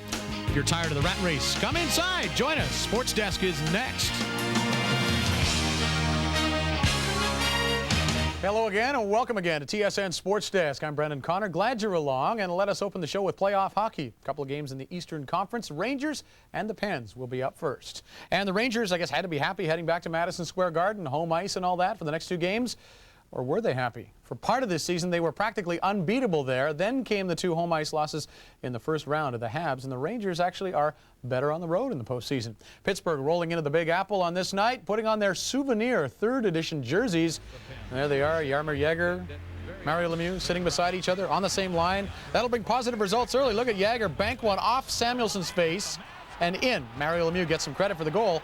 1-0 Pittsburgh. Pens continue to control the play later. Chris Tamer with a beautiful pass to Mario Lemieux. Bang, bang, side of the net. He beats Richter. 2-0 for Pittsburgh. Colin Campbell concerned with a quick start by the Pens. And it gets worse for New York. Jagr will feed Sandstrom right here. Sandstrom all alone in the slot. Buries it easily. 3-0 Pittsburgh after the first. Rangers looking for some inspiration. Look to Superman. Hoping he can get back in it the way he got back into life. Second period, they get on track. A surprising source. It's Shane Churla with the backhander past Reggett. 3-1 Pittsburgh. 34 seconds later, Sundstrom puts it in the back of the net just like that. And just like that, the Rangers are within one. It's 3-2. Pittsburgh, and Eddie Johnson tries a timeout, tries to slow down the Ranger momentum. New York, though, gets physical after that. Boogaboom levels Jagr. The third, the Rangers looking desperately for the equalizer. Churla takes the Kovalev pass and puts it off the post. He had Reggett beaten, stayed out. And the Pens hold on for the victory here.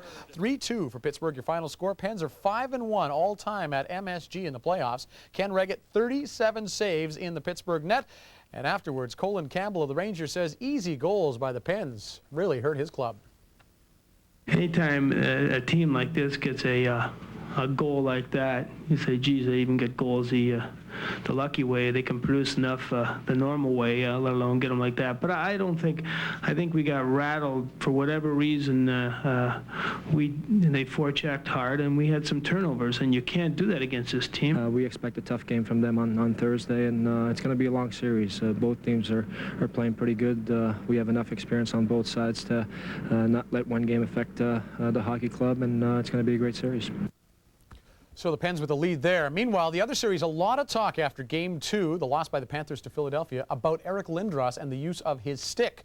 Florida coach Doug MacLean saying some of his guys were cut after that game, others were bruised, all thanks to the lumber from number 88. And he also scored the winner in that game, of course. Well, Lindros carrying the lumber into Miami Tuesday night for Game 3 of this hard-fought series. And Doug MacLean wondering if Lindros will be laying the lumber on this time as well. Actually, early on, it's the Florida captain, Skrudlin, who gets the stick up on Brindamore. Brindamore is cut, double minor, and it's costly. On the power play, Svoboda from the point. Big Joel Otto works it loose for Dan Quinn. Wide open net just before the first penalty expires. So they go back on the power play. Leclerc tries to bring it out from behind the net. Beezer poke checks him, but goes right to Lindros, and he goes right to the back of the net. It's 2-0 Flyers on that double minor to Skrudlin. Second period, Florida's desperate for a goal. Bad clearing by Corkum. Loss fires it at the net, hits somebody and goes in.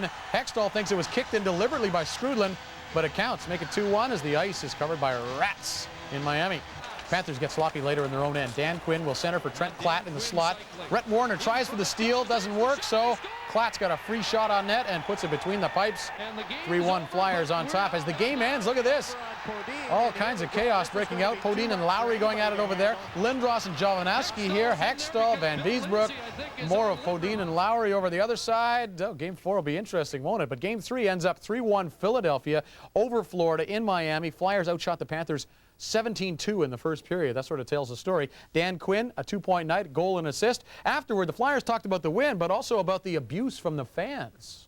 They were doing a lot of, the people were throwing, and I don't know if the security was doing their job as well as they should have, but well, I'm sure the coaches and assistant coaches will be talking to the security people about that right now, because those people in the front row are certainly throwing a lot of stuff at us. All the stuff behind the bench that's going on with fans spitting on us and throwing stuff onto the bench, that should not happen in the NHL. The security should be there behind our bench to make sure that no one is leaning over the glass, which is what was happening. Flyers have the lead there. Next game on Thursday. Well, he is the greatest player the game has ever seen, but he has gone 8 games in the playoffs without a goal. Many feel something is wrong with Wayne Gretzky. Gotta be. Gretzky says he's not hurt. He says it's simple right now. His game just stinks. His coach, meanwhile, says Gretzky is just being smothered out there.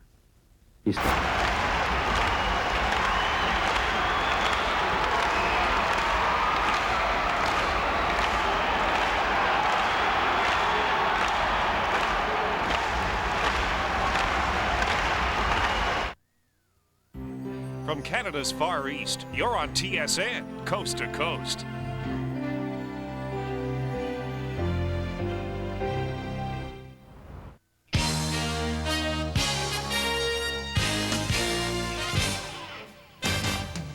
Ahead on TSN Sports Desk, St. Louis makes Detroit feel blue all over as they try to get back in the series. While in the West, the Blackhawks look to take a stranglehold against the Avalanche. There's no place like home for the Expos, while the Jays are in a whole heap of trouble down in the heart of Texas. Penny is pure magic as Orlando battles Atlanta in the NBA. And we'll take a look at the Quebec champion Granby Predators. So you don't have to be a fanatic to tune into Sports Desk. It's coming up next. And here we are. Here we go. Hi, everybody. Great to welcome you to our show. I'm Michael Landsberg. The Chicago Blackhawks had the chance to push Colorado close to the edge on Wednesday night. Game in Chicago, Hawks with a 2-1 series lead. Colorado trying to figure out Eddie Belfour. They had scored just 5 times on him in 2 games. But a blow for the Hawks as Chris Chelios did not dress, strained a groin muscle in the pregame skate, and he is so very important, particularly in the playoffs. Meanwhile, Mark Crawford has criticized Chris Simon in the playoffs for being too offensive-minded and not coming to the defense of his teammates. Joe Sakic gets drilled by Bob Probert, and look who is there. Chris Simon, not only is he there, but he is laying a beating on Bob Probert. That is very significant. You don't see that very often, very early, especially in this series. Chris Simon really giving it to Probert there. Just 8 total shots. Murray Craven throws his body in front of the shot from Sakic, deflects it wide. Then Sakic snaps one. Boy, he is playing superb hockey right now. Suter with a giveaway, 1-0 for the Avalanche. Suter makes up for the gaff here, gets behind the defense, trickles through the pads of Patrick Waugh. The Hawks have tied it at 1, but the Avalanche keep running at the Hawks. Forsberg, full speed, nails Steve Smith.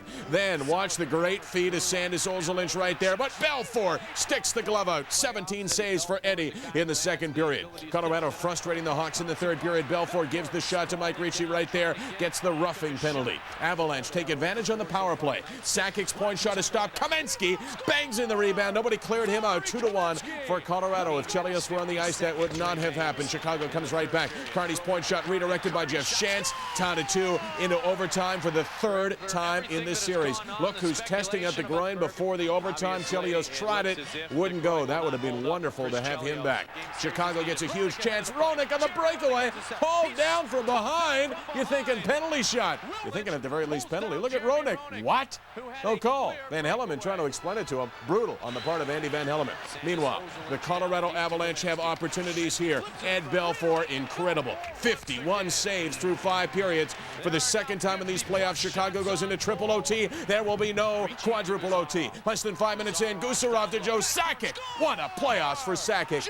He's been good for many years. Right now, he is better than good. He is great. He is leading the Colorado Avalanche, and he has given them their most important victory, likely, maybe ever.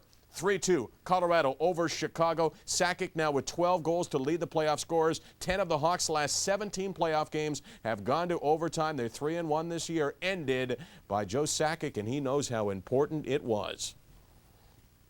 We really didn't want to go down 3-1, especially against a team like that. They got a great hockey club over there, and all the games have been battles, and you know, we're happy we got the split here, and now we can go back. It's best 2 out of 3, and we got 2 games at home, so that's important for us. We just kept working hard as a team, and anytime you do that, you're going to run into a hot goaltender once in a while, and he played great. I think for us, we concentrated on not giving them too many opportunities to score, and we did a good team defensive job tonight, and we forechecked well, and when we did get opportunities, we shot the puck. Now for the Wings and Blues. Blues basically got to win this game, but early on the Red Wings are flying. Konstantinov lets her rip. Third goal of the playoffs. Detroit out in front 1-0. Detroit leading the series 2-0. But the Blues answer back. Brett Hull down the wing, sends it into the slot. Al McGinnis flips it over Mike Vernon, who was simply lying there. He fell down, scored tied at 1. 22 seconds later, Chris Pronger. Adam Creighton tries to make the backhand forehand move, loses control. Right to Brian Newton. Creighton probably say, I did that on purpose. 2-1 St. Louis. Then Kerry Fraser calls 4 penalties, 3 of them to the Red Wings. On the power play, the St. Louis Blues, Wayne Gretzky to McGinnis at the point. His point shot redirected by Shane Corson. Look at Vernon, move to his right. The puck goes left, no chance. 8th goal of the playoffs for Corson, 3-1 for the Blues. The Wings take out their frustration illegally. Fedisov nails Corson from behind. That's a penalty. Then Coffey tries to take Corson's head off. That is a penalty. Look at Corson. Look at Coffey. You're going to love that, imitating Kerry Fraser. Fraser didn't love it too much, gave him the game. Meanwhile, Gretzky and Hull basically silent in the second period, but here comes Steve Yzerman flying. The captain scores to make it 3-2, then flips in his second straight. A little bit early for the Octopi. It's tied at 3. Then Stevie Y with a gorgeous move on Casey.